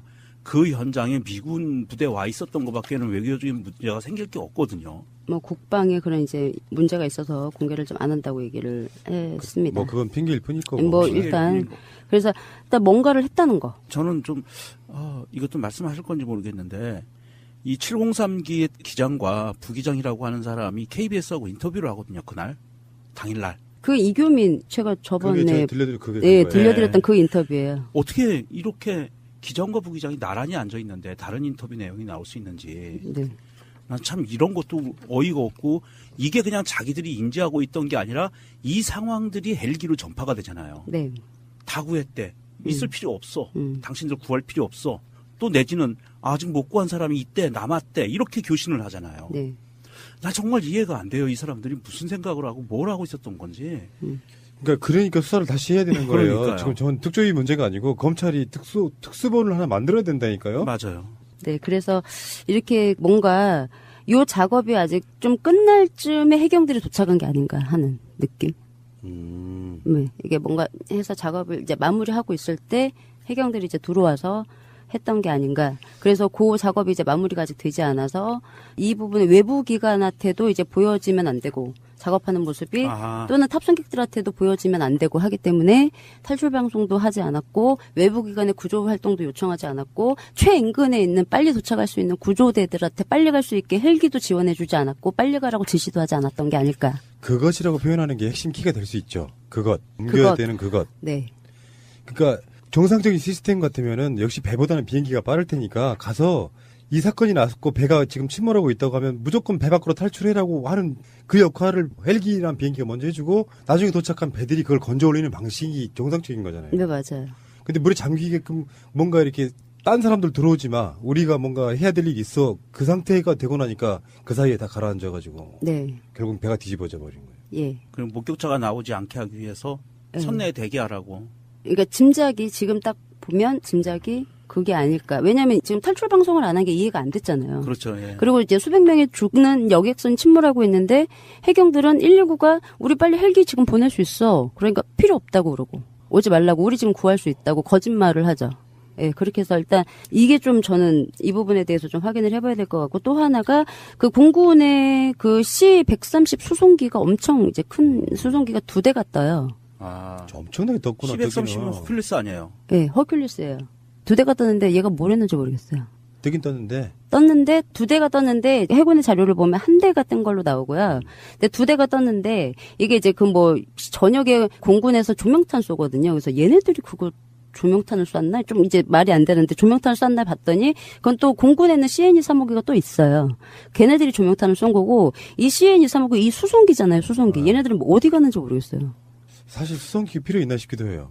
왜 그러냐면 구조 활동에서는 필요가 없죠. 큐레스 수송기는 중장비나 사람이 많이 탄 사람들을 이동할 때 그러니까 쓰는 거거든요. 주위에 어선도 많았고 어느 정도는 배로 다 이송 가능했고 실제로 배로 구조한 사람들이 많잖아요. 그 관점에서 보면 의미 없는 짓거리를 했다 그런데 그게 의미 없는 짓거리였을까? 걔가 얘네들이 지금 물건 싣는 비행기잖아요. 네. 헬기들이 뭔가 실어서 삼함대 두 가지로 보통은 하는데요. 뭐 갖다 놔서 그걸 뭐 싣고 갔는지는 일단 모르겠지만 확인이 좀 필요한 것 같고.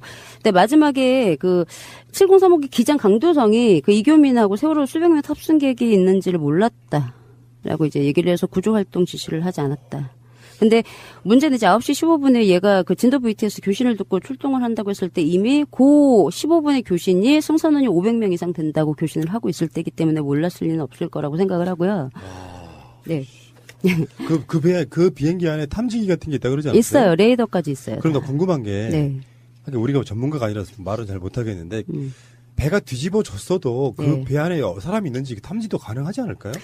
글쎄, 그것까지는 제가 잘 모르겠어요. 뭐 열선이 되는지는 모르겠는데 일단 그래서 알고는 있는 상태였는데 그 특조위 1차 청문회에서 김서중 의원이 뭐라고 하냐면 703호기 기장 강두성이 조사를 자기네들이 했는데 진술할 때 당시 선내 상황을 정확히 알았다면 구조 작업을 자기가 판단에 의해서 했을 거라고 표현을 했다고. 그리고 그 선내 수많은 승객들이 있었다는 걸 알았다면 자기 판단에 의해서 독재적으로라도 구명벌 하나도 안 터뜨렸거든요. 구명벌이라도 터뜨리고 구조선을 내려보내서 구조 작업을 진행했을 거라고 얘기를 했다고 얘기를 해요. 근데 이 강조성의 교신 내용을 보면 이제 뭐라고 하냐면 9시 58분이에요.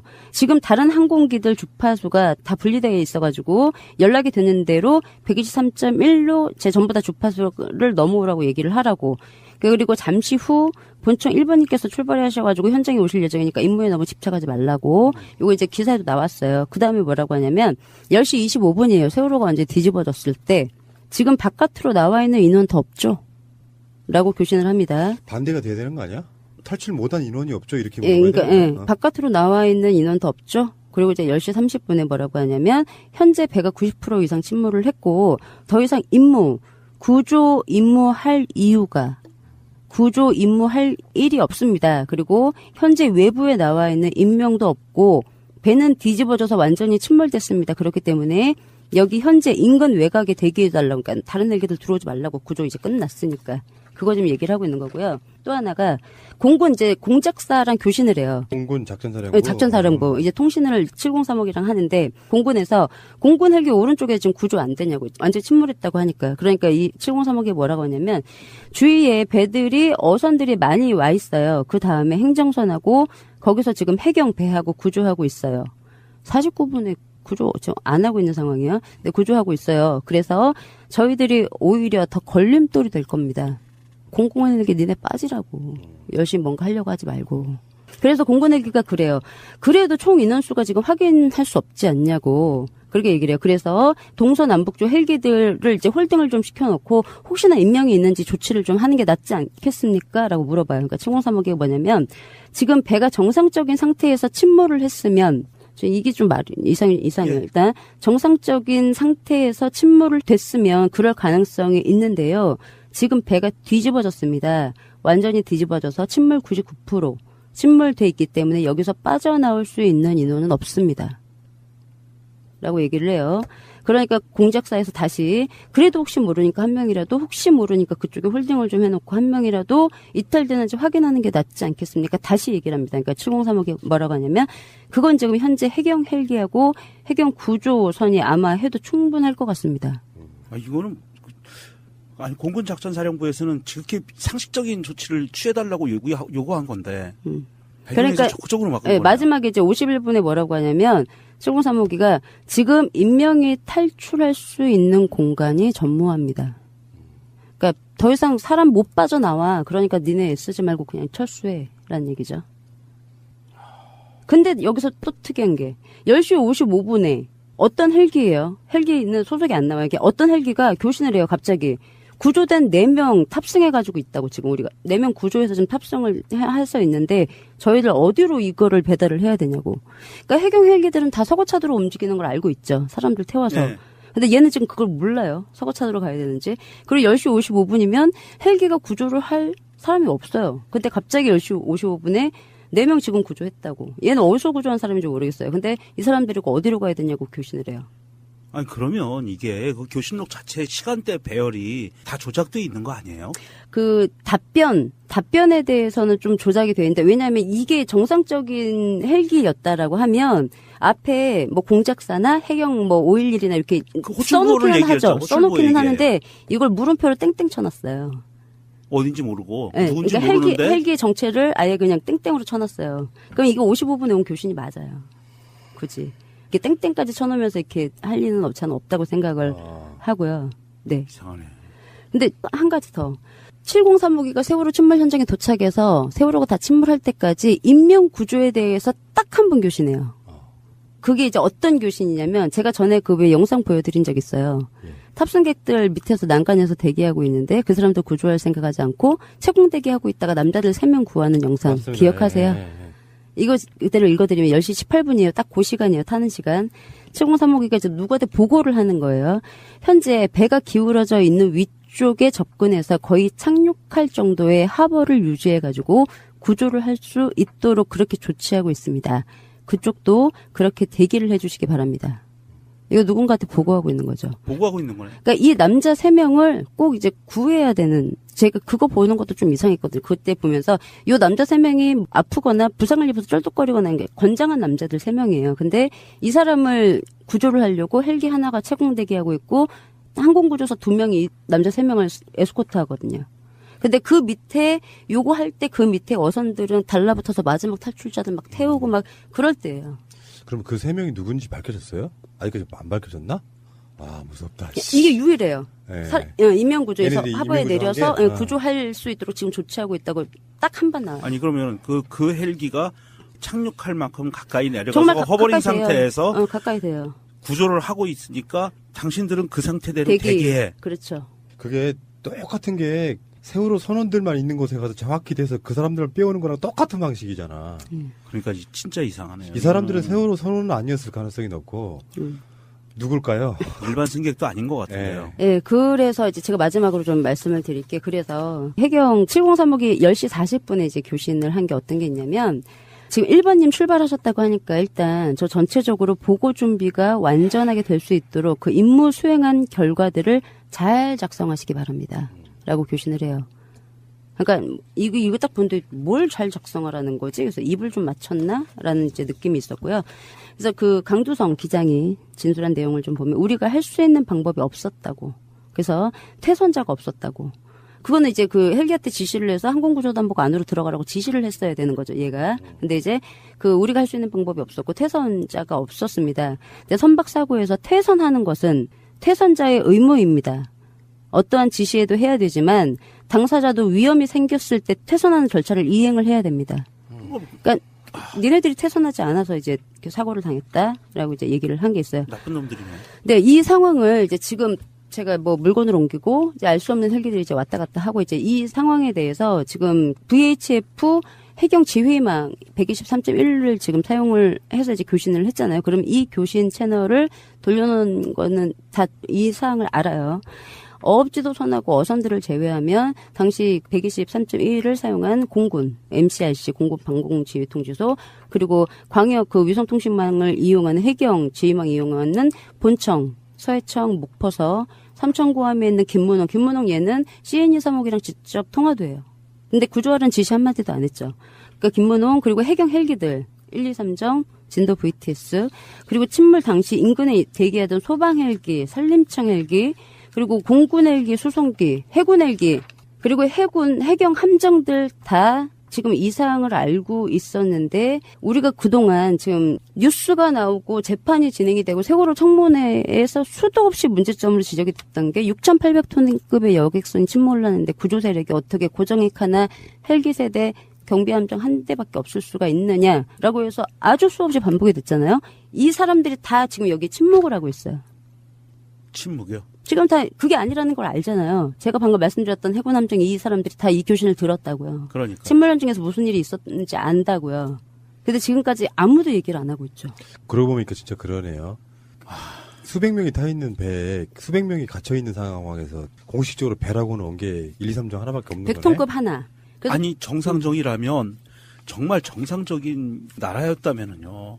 일본님이 오시니까 일본 새끼가 어떤 새끼인지 모르겠지만 일본님이 오시니까 보고 준비 잘하세요가 아니라 지휘부는 보고 준비하시고 현장 세력은 구조하는 방법을 찾으라고 이렇게 교신해야 정상 아니에요? 네, 맞아요. 왜 보고만 하고 배가 뒤집어졌다고요? 그 특수수색대 뭐 SSU 이런 사람들 해경에서도 구조 세력들을 잠수함 수중호흡기 메고 들어갈 수 있잖아요. 예. 안 했잖아 하나도. 그런 지시도 전혀 없었잖아요. 지시 9시 54분에 그러니까 다 침몰하기 일부 직전에 내리죠. 그것도 역시. 그러니까. 예. 아니 그 이후에도 지속적으로 들어가서 정말 유리창이라도 깰 수 있으면 깨고 구조를 했어야 되는데 아무것도 안 하면서 구조를 안 했다는 거 아니에요. 네. 아이고. 그래서 이거는 세월호 침몰 당일날 옆에서 어떤 작업을 어떤 헬기들이 하고 있었는지 그래서 이거를 확인하려면 그 해골 그 전술 시스템을 확인을 지금 해야죠. 근데 그거를 확인하기가 쉽지가 않을 것 같아서 이거를 꼭 확인을 해야 될 거다. 제가 봤을 때는요, 이렇게 오랜 시간 동안 세월호를 다루다 보니까 생기는 이제 물리가 트이는 이런 걸 보고 느끼는 건데, 진짜 핵심이 뭔지를 저는 특조위나 이런 분들이 과연 알고 있을까? 이런 생각이 좀 들고요. 이런 부분들, 매주 나가는 것들마다 이상한 거 투성이잖아요. 그러면 조사할 때, 수사할 때 이 모든 것들이 저는 가만히 좀 돼서 포괄적으로 좀 수사가 좀 돼야 된다 이렇게 생각이 좀 들 정도였어요. B703호기? 이곳이 갖는 상징성만 해도 어마어마하게 크네요. 구조하러 왔다가 구조 실력이 좀 떨어져가지고 그냥 돌아갔나 보다 이런 느낌이 아니네요 이게 그냥. 예, 할 일이 있었던 거죠. 예. 그래서 세월호 재수사가 필요하다 이렇게 한 번 더 느끼실 것 같다는 생각이 듭니다. 자, 고맙습니다. 다음 주에 뵙겠습니다. 감사합니다. 세월호 잊지 않겠습니다.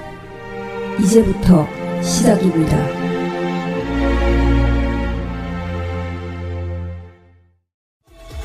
꼭 알아야 할 어제의 뉴스. 문재인 대통령이 트럼프 대통령에게 위안부 피해자 이용수 할머니를 소개합니다. 이 할머니와 트럼프 대통령은 가볍게 포옹합니다. 일본 정부는 이 상황을 문제 삼았습니다. 정부 대변인격인 관방장관은 박근혜 정부 때 있었던 한일 위안부 합의를 충실히 이행하기를 한국 정부에 계속 촉구하겠다는 말로 항의의 뜻을 나타냈습니다. 만찬 음식에 대해서도 불만을 드러냈습니다. 화면 오른쪽 맨 위에 놓여있는 독도 새우에 발끈한 겁니다. 독도 새우를 만찬에 내놓은 건 일본을 겨냥한 게 아니냐며 북핵 문제에 대한 한미일 세 나라의 협력 관계에 부정적인 영향을 줄 수 있다는 식의 반응까지 보였습니다. 일본 언론들도 이 할머니와 독도 새우에 대해 이런저런 해석들을 곁들이며 일제히 보도했습니다. NHK는 한일 위안부 합의를 거부하는 대표적 인물이 초대됐다며 역사인식 문제 때문에 한미일 협력을 군사동맹으로까지 발전시키기는 어렵다는 뜻을 한국 정부가 미국에 제시한 것으로 보인다고 평했습니다. 또 독도 새우가 포함된 만찬 음식 사진을 자세히 소개하면서 독도가 한국 땅임을 트럼프에게 강조하려는 의도일 수 있다고 해석했습니다. 교도통신은 한일 위안부 합의를 국민 대다수가 받아들일 수 없다고 말했던 문재인 대통령이 이런 입장을 미국에 알리려고 이 할머니를 초대했을 수 있다는 분석을 내놨습니다. 독도 새우가 등장하면서 환영 만찬이 영토에 대한 한국의 주장을 선전하는 장이 됐다며 한일 관계에 그림자를 들일 수 있다는 우려도 전했습니다. 지지통신은 문재인 대통령이 위안부와 독도 등 한일 간 민감한 문제를 부각해 일본에 대한 미국의 지지를 허물려는 의도가 엿보인다고 의미를 달았습니다. 17시간 동안의 조사에서 김재철 전 MBC 사장은 국정원 직원을 만난 적도 이른바 MBC 정상화 문건을 전달받은 적도 없다며 혐의를 부인했습니다. 제가 국정원 사람을 담당자를 문건을 받은 적도 없고 그 문건을 본 적도 없고 들은 적도 없는데 저는 모르는 일입니다. 하지만 검찰은 국정원 직원과 전영배 MBC CNI 사장으로부터 이와 정면으로 배치되는 진술을 확보했습니다. 좌성향 간부진과 프로그램을 없애며 노조를 무력화시키고 지역 MBC 광역화 등의 내용이 담긴 MBC 정상화 문건이 전 사장을 통해 김 전 사장에게 전달됐다는 겁니다. 또 이런 국정원 요청 사항은 MBC 본부장급 임원회의를 거쳐 그대로 실행됐다는 게 검찰의 판단. 검찰이 국정원과 김 전 사장을 공범으로 보는 것도 이 때문입니다.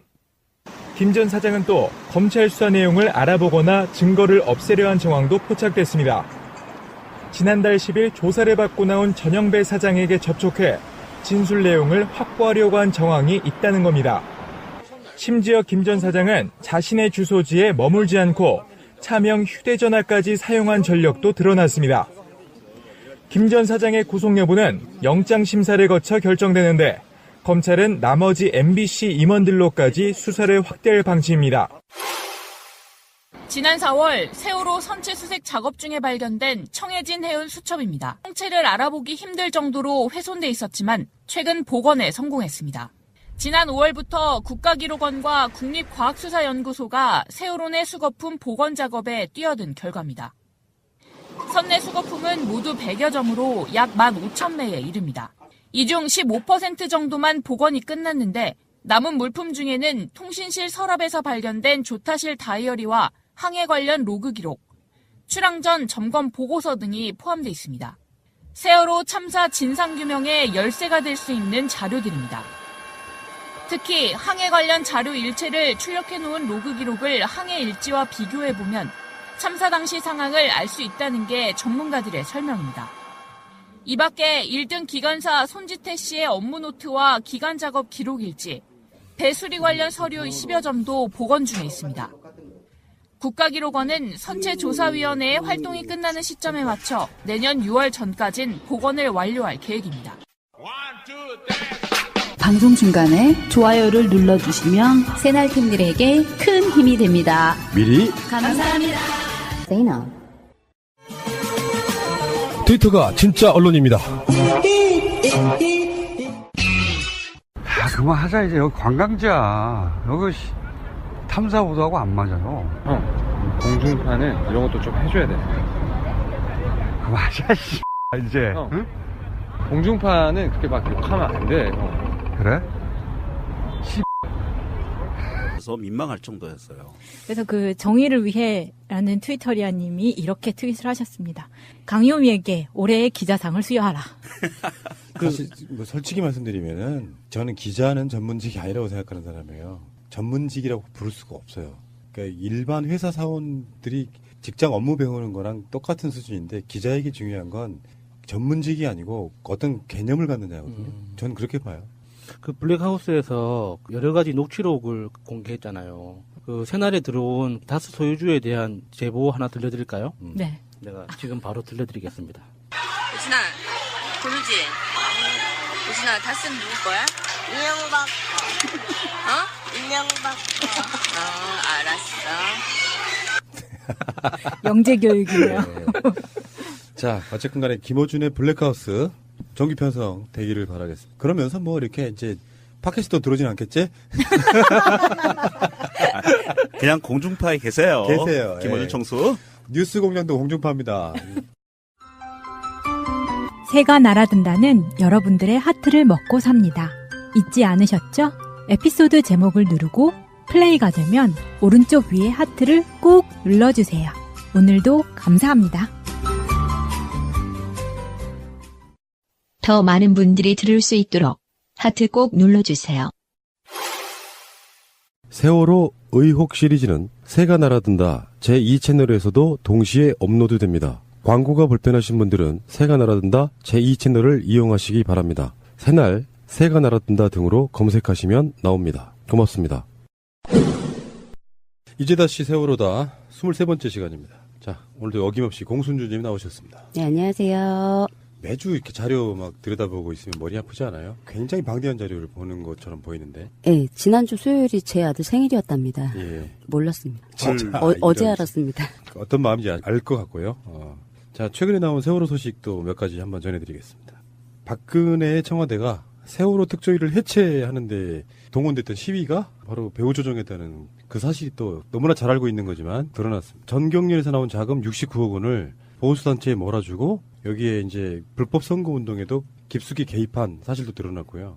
지난해 4.13 총선을 앞두고 그 월드피스 자유연합의 28명의 야당 국회의원을 상대로 낙선운동 벌이는 과정, 그 중에 한 명이 우리 방송에 나오시는 최민희 의원님도 있고요.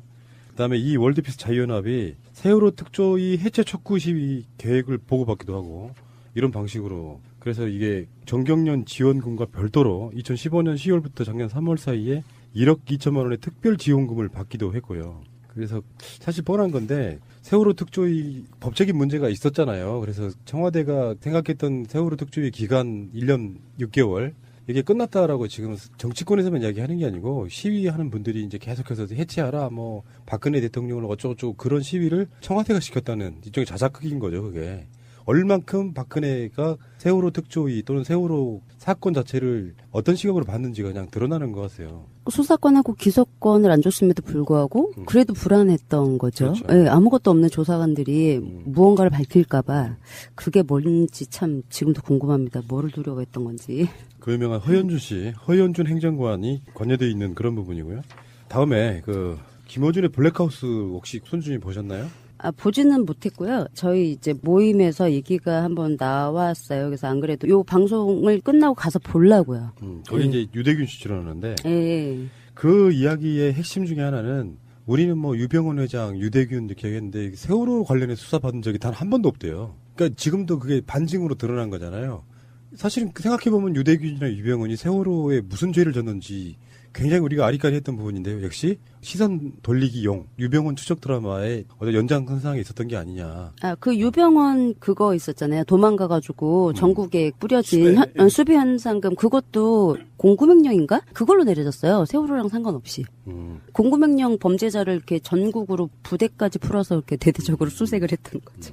네, 세월호랑 상관없었습니다. 그러니까 유병헌 추적 드라마를 그렇게 물타기를 하면서 예.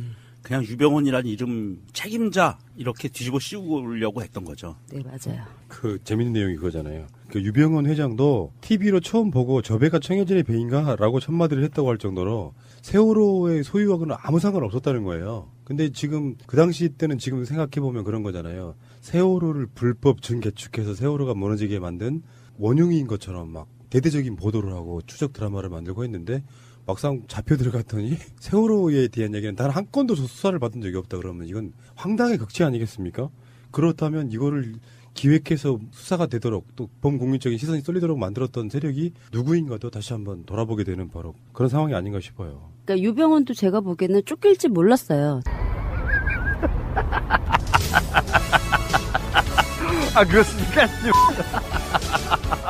처음 알았네요, 뭐 경쟁업체이긴 하지만 사실 시사를 다룬다는 측면에서 경쟁업체로서가 아니라 팟캐스트를 해왔던 동료, 동지 입장에서 예. 김어준 총수의 지상파 TV 진출은 굉장히 이례적인 거예요. 그러니까 지금까지 뉴스공장 정도는 박원순 시장이 사실상은 영향력을 발휘할 수밖에 없는 교통방송에 나갔던 건데 SBS라고 하는 채널에 그것도 그것이 알고 싶다 하는 시간에 파일럿 프로그램이 편성될 정도로 관심을 모았기 때문에 그 이야기는 어떤 시사의 주제로서 한번 다룰 수밖에 없는데 이례적일 뿐만 아니라 비주얼 면에서도 압도적이었어요. 그 블랙하우스가 수염 때문에 생긴 일입니까요? 블랙하우스라는 말을 정한 거는요. 어원은 제가 보기에는 그렇게 느꼈어요. 청와대를 블루하우스라고 그러잖아요. 블루하우스 더하기 검은 음모의 집단. 둘이네들 블랙 이걸 더한 것 같아요. 느낌이. 흑막 뭐 이런 거. 그래서 흑화대라고 번역하더라고요. 검은 세력. 아니 그렇게 클로즈업 돼서까지를 못 봐서 그랬는데 수염도 좀 다듬어 주시고. 근데 그거는 방송 컨셉에 안 맞아요. 방송 컨셉에 블랙하우스인데 말끔하게 나오면 안 어울리지. 근데 블랙하우스를 꼭 시청을 하시려면 되도록이면 작은 화면으로 보세요. 왜요? 저는 55인치 화면으로 봤거든요. 네. 불편했습니다. 아니 저는 36인치로 봤는데도 불편하더라고요. 저는 개인적으로 김어준 총수 정말 좋아하는데 불편했어요. 아니 저는 그 김어준 총수는 그러려니 했어요. 뭐 김어준 총수야 원래 그렇게 생겨 먹었으니까 어떡하겠어요. 팟캐스트 등을 통해서 음모론으로 여겨졌던 것들이 이제 주류 시장의 어떤 그 뉴스라든지 정보로 이렇게 올려지는 상황. 김어준을 선구자라고 하는 이유 중에 하나가 사실 저는 이렇게 보거든요. 팟캐스트라고 하는 것, 낙검수라고 하는 것, 이게 이제 주류 시장에 대한 반발, 그리고 SNS 시대 또는 뭐 개인 미디어 시대의 방향성 때문에 박근혜나 이명박이 아니더라도 발전할 수밖에 없는 방향인데 거기를 일단 평정하고 그래서 마치 총선이나 대선 때 무지막지한 영향력을 발휘할 수 있을 정도의 시장을 키워놓고 나서 저쪽에서는 이제 계속해서 음모론자로 몰아붙이면서 뭔가 폄훼하기 바빴던 바로 그 인물이 그 더러운 비주얼에도 불구하고 지상파로 진출을 해서 뭔가 그런 것들을 던진다고 하는 것 자체에 갖고 있는 그 상징성은 그쪽 사람들의 성향, 그러니까 주류 미디어 쪽에 있는 사람들의 성향상 이거는 거의 촛불혁명에 가까운 거예요. 제도로서의 민주주의가 흔들리고 구타는 일은 이제 없습니다. 민주주의가 밥이고 밥이 민주주의가 되어야 합니다. 나라를 나라답게 촛불혁명의 결과물일 수밖에 없는 게 나만 해도 그런 거거든요. 그럴 수 있다고 보는 게 어떤 사람이 어떤 음모론에 가까운 거를 던져서 막 한쪽에서 인기를 얻고 있어요. 제가 봤을 때 그 사람을 내가 받아들인다는 게 쉽지는 사실 않거든요. 미디어로만 보면 그렇다는 거예요. 근데 그 사람이 그것이 알고 싶다 하는 시간에 그것도 연속 이틀이나 파일럿 프로그램이 편성돼가지고 그런저런 주제들 이제 뭐 유대균 인터뷰도 있었고 오촌 살인 사건부터 있었고 나머지 뭐 이제 조금 더 뭐 쇼킹하지 않은 아이템도 있었는데 그거 보면서 우리가 느끼는 일종의 감동이랄까요? 대리만족인데 지상파에 들어가서도 잘 하는구나. 그러니까 일단 우리들 입장에서 제가 팟캐스터가 아니었다고 치더라도 호대 멀쩡해서 아나운서네 기자네 방송에 나와가지고 쏟아내던 그 말도 안 되는 컨텐츠들과 거짓말과 허접함 이런 것들이 일시에 뭔가 가치 없어짐. 그러면 이게 시장에서의 파생 효과가 있거든요. 그러니까 기자들이라고 하는 게 최소한 뭐 JTBC 정도를 제외하고는 뭐 우리가 일반 지상파나 정편에 나오는 기자나 뉴스를 그렇게 신뢰하진 않잖아요. 그런 관점에서 봤을 때 이것은 이제 시작이다. 그러니까 기존의 완고한 카르텔로 만들어진 기존 미디어들의 기자와 PD들이 만들었던 그 프로그램들이 무너지기 시작하는 징조에 가까운 겁니다. 그래서 김어준 프로가 정규 프로가 되고 시청률이 높아지고 하면 당연히 우리나라의 그 유능하신 PD님들은 그런 비슷한 포맷을 또 베끼게 돼 있어요. 네. 왜 정청래 의원 나가는 판도라 같은 프로그램이 인기 끄니까 그 비슷한 포맷으로 엄청 만들어지잖아. 똑같습니다. 그런 방식으로 갈 거다. 이게 사실 대한민국 팟캐스트계나 일반 미디어 시장에서 김어준과 우리 새날이 음모론자라고 어마어마하게 공격들을 했었거든요. 대표적으로 음모론자라고 공격을 받았죠, 사실은. 그런데 그 음모론이라고 이야기했던 것들이 지금 보면 다 사실이었어요. 모든 게 밝혀지고 나니까 그게 사실이었던 거야. 그런 상황에서 그동안 입 다물고 있던 사람들이 할 수 있는 방법은 자기들이 모르기 때문에 알고 있는 사람을 픽업해서 방송하는 수밖에 없거든요. 그렇죠. 예, 그러다 보니까 그 음모론의 정점에 서 있던 김어준을 픽업해서 방송을 만드는 거고 특히 그 안에서 벌어졌던 박근혜 오촌 살인 사건 같은 경우엔 김어준이 거기에 가장 근접한 정보를 갖고 있는 사람이고요. 그렇기 때문에 그걸 다룰 수밖에 없었고 그것이 그 알과 같은 맥락을 갖고 있는 편집 방법이었고 그래서 이거는 SBS가 이제 시대의 흐름을 따라가는 편성을 한 거다. 저는 그렇게 보고 있고요. 사실 SBS 기자들도 여기에 관계된 기자들 외에는 이 내막을 잘 모르고 있었을 거예요. 그렇기 때문에 여기 나와 있는 사람들 정말 대단한 사람들이죠. 저는 그 블랙하우스 이틀 동안 보면서 98년도에 딴지일보 최초의 게시판을 봤을 때 그 낯섦과 인상적인 그 말투, 그 문체라고 하죠. 그리고 정말 황당하지만 심각하게 파고드는 집요함 같은 것들이 인상적이어서 저도 그때 바로 회원가입을 하고 지금까지 회원으로 주기적으로 딴지일보를 보고 있는데 98년도에 김어준 씨의 얼굴을 모르는 상태에서 컨텐츠만 본 거죠. 근데 어느 순간부터 이제 파파이스라는 비디오 컨텐츠가 나오면서 그 전까지만 해도 얼굴을 잘 몰랐어요. 그래서 뭐 털복숭이다라는 소문만 들었지. 모를 때가 나았죠. 예, 그게 털복숭이가 구체적으로 어떻게 생겼는지는 국회에 있을 때 그 안경환 당시 인권위원회 위원장이 MB 때문에 이제 부당하게 해임되고 하는 그 과정에서 주진우 기자하고 김어준 씨하고 이제 취재를 한다고 이제 찾아온 적이 있었거든요. 그때 처음 봤었어요. 그래서 아, 털복숭이구나. 이렇게 근데 그런 제가 호감을 가지고 있는 상태였기 때문에 좋게 쳐다보기는 했는데 그런 말 그대로 비주류잖아요. 팟캐스트라는 그 채널 자체가. 근데 그렇게 했던 사람이 공중파에 입성한다는 것 자체가 아, 정말 세상이 달라졌구나. 그리고 김호준 씨가 예전부터 여러 가지 뭐 책이나 강연이나 어떤 인터뷰를 통해서 반복적으로 했던 추진력이라고나 할까? 그냥 자기가 하고 싶으면 한다는, 그리고 그렇게 하는 게 옳다고 믿고 살잖아요. 그래서 그런 거에 대해서 젊은 이게 청년들도 그렇고 이렇게 비슷한 또래의 우리들도 그렇고 이게 느끼게 하는 게 상당히 있다고 생각해요. 김호준에 대한 논쟁도 있어요. 일부에서는 뭐 음모론 때문에 뭐 어쩌나 이야기하지만 그거는 이제 제가 봤을 땐 그렇습니다. 그 과정 속에 일부는 틀린 것도 있었겠죠.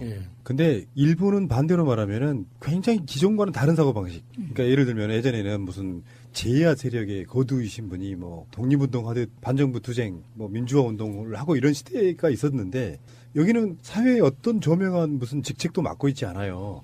그러면서 뭔가 사람들에게 정신적으로 의지가 되는 그런 형태로 수녀를 사실 끌어온 인물이거든요. 그러면서 본인은 또 이렇게 말하면 또 뭐 저가 이럴지도 모르지만 그건 약간 다른 문제인 것 같고 어쨌건 상징적으로 이런 사람이 주말 황금 시간대에 파일럿으로라도 들어갔다. 저는 그렇게 파일럿을 편성했다는 뜻은 정규적으로 편성하겠다는 다른 뜻이에요. SBS 쪽에. 제 생각은 그렇거든요. 그러니까 파일럿이라고 하는 말은 이런 거예요. 이쪽 사람들한테 파일럿이니까 이렇게 말하는 게 아니고 반대하는 사람들한테 파일럿이니까 잠깐 일단 방송 한번 해보자고 다독거려지는 거예요. 방송사의 의도를 보면. 김호준이 지상파로 들어오지 못하게 하려는 사람들한테 하는 말이에요. 파일럿이란 말은. 그래서 시청률이 막 잘 나왔다고 하면 그런 핑계로 이제 정규 편성을 하겠죠. 근데 이게 앞으로 어떤 방송 콘텐츠들이 쏟아져 나올지는 궁금한데 사건이 어느 날 갑자기 생기는 게 아니니까 뭐 국정농단 앞으로 뭐 우리가 지금 다루고 있는 것들이 TV를 통해서 나가는 아주 새로운 내용은 뭐 없을 것 같고 조만간 다 하겠죠 뭐. 새로운 내용뿐만 아니라 지금까지 우리가 궁금해했던 내용들 있죠. 예를 들어서 장준하 암살 대한 뭐 미스터리라든지 김구 암살 사건이라든지 이게 독립운동까지 거슬러 올라가도 지금 현재 다시 다뤄도 정말 흥미진진하고 내용이 풍부한 의문들이 우리 한국 현대사회에는 너무 많아요. 그래서 새로운 사건이 아니라고 하더라도 김호준의 시각에서 김호준의 방식으로 접근하는 새로운 사건 해석만 본다고 해도 몇 년치 이 이슈는 충분하다고 봐요. 알겠습니다. 근데 제가 작년에 시민의 눈 행사 때 김어준 총수를 벙커에서 본 적이 있어요. 근데 그때 푸른나무님이 사회를 봤었는데 제가 막 졸라가지고 따라가서 이제 본 건데 그때 두 분이 굉장히 막역하시더라고요. 막역하신데 제가 이제 어떻게든 총수한테 좀 말 좀 걸어보려고 프랑스로 망명 오시면 연락 달라고 이러면서 막 이야기를 했었는데 그러면서 김어준 총수가 직접 저의 명함을 달라고 하셔서 가져가셨거든요. 근데 이번에 블랙하우스에서 봤던 장면 중에서 몇 장면이 굉장히 저한테는 충격적이면서 무서운 장면들이 있었어요. 예를 들면은 유대균을 파리에서 만나잖아요. 그때 제가 첫 번째 들었던 생각은 왜 나한테 연락 안 했지? 망령이 아니니까. 그랬는데 두 번째로는 그 두바이 추격전에서 저는 그게 정말 무서웠어요. 직접 보여주잖아요. 차 4대가 쫓아오는 거를 보여주는 거예요. 그 제보자를 같이 타고 있는데 그걸 보면서 내가 참 순진했구나. 내가 망명을 도와준다 한들 아무리 시골이라고 해도 숨긴다 한들 두바이에 간 것도 굉장히 즉흥적으로 해서 아무런 예약이나 이런 거 없이 바로 가서 티켓을 끊었다고 하는데 이미 4대의 차가 거기서 대기를 하고 있었다는 것 자체가 되게 무섭더라고요.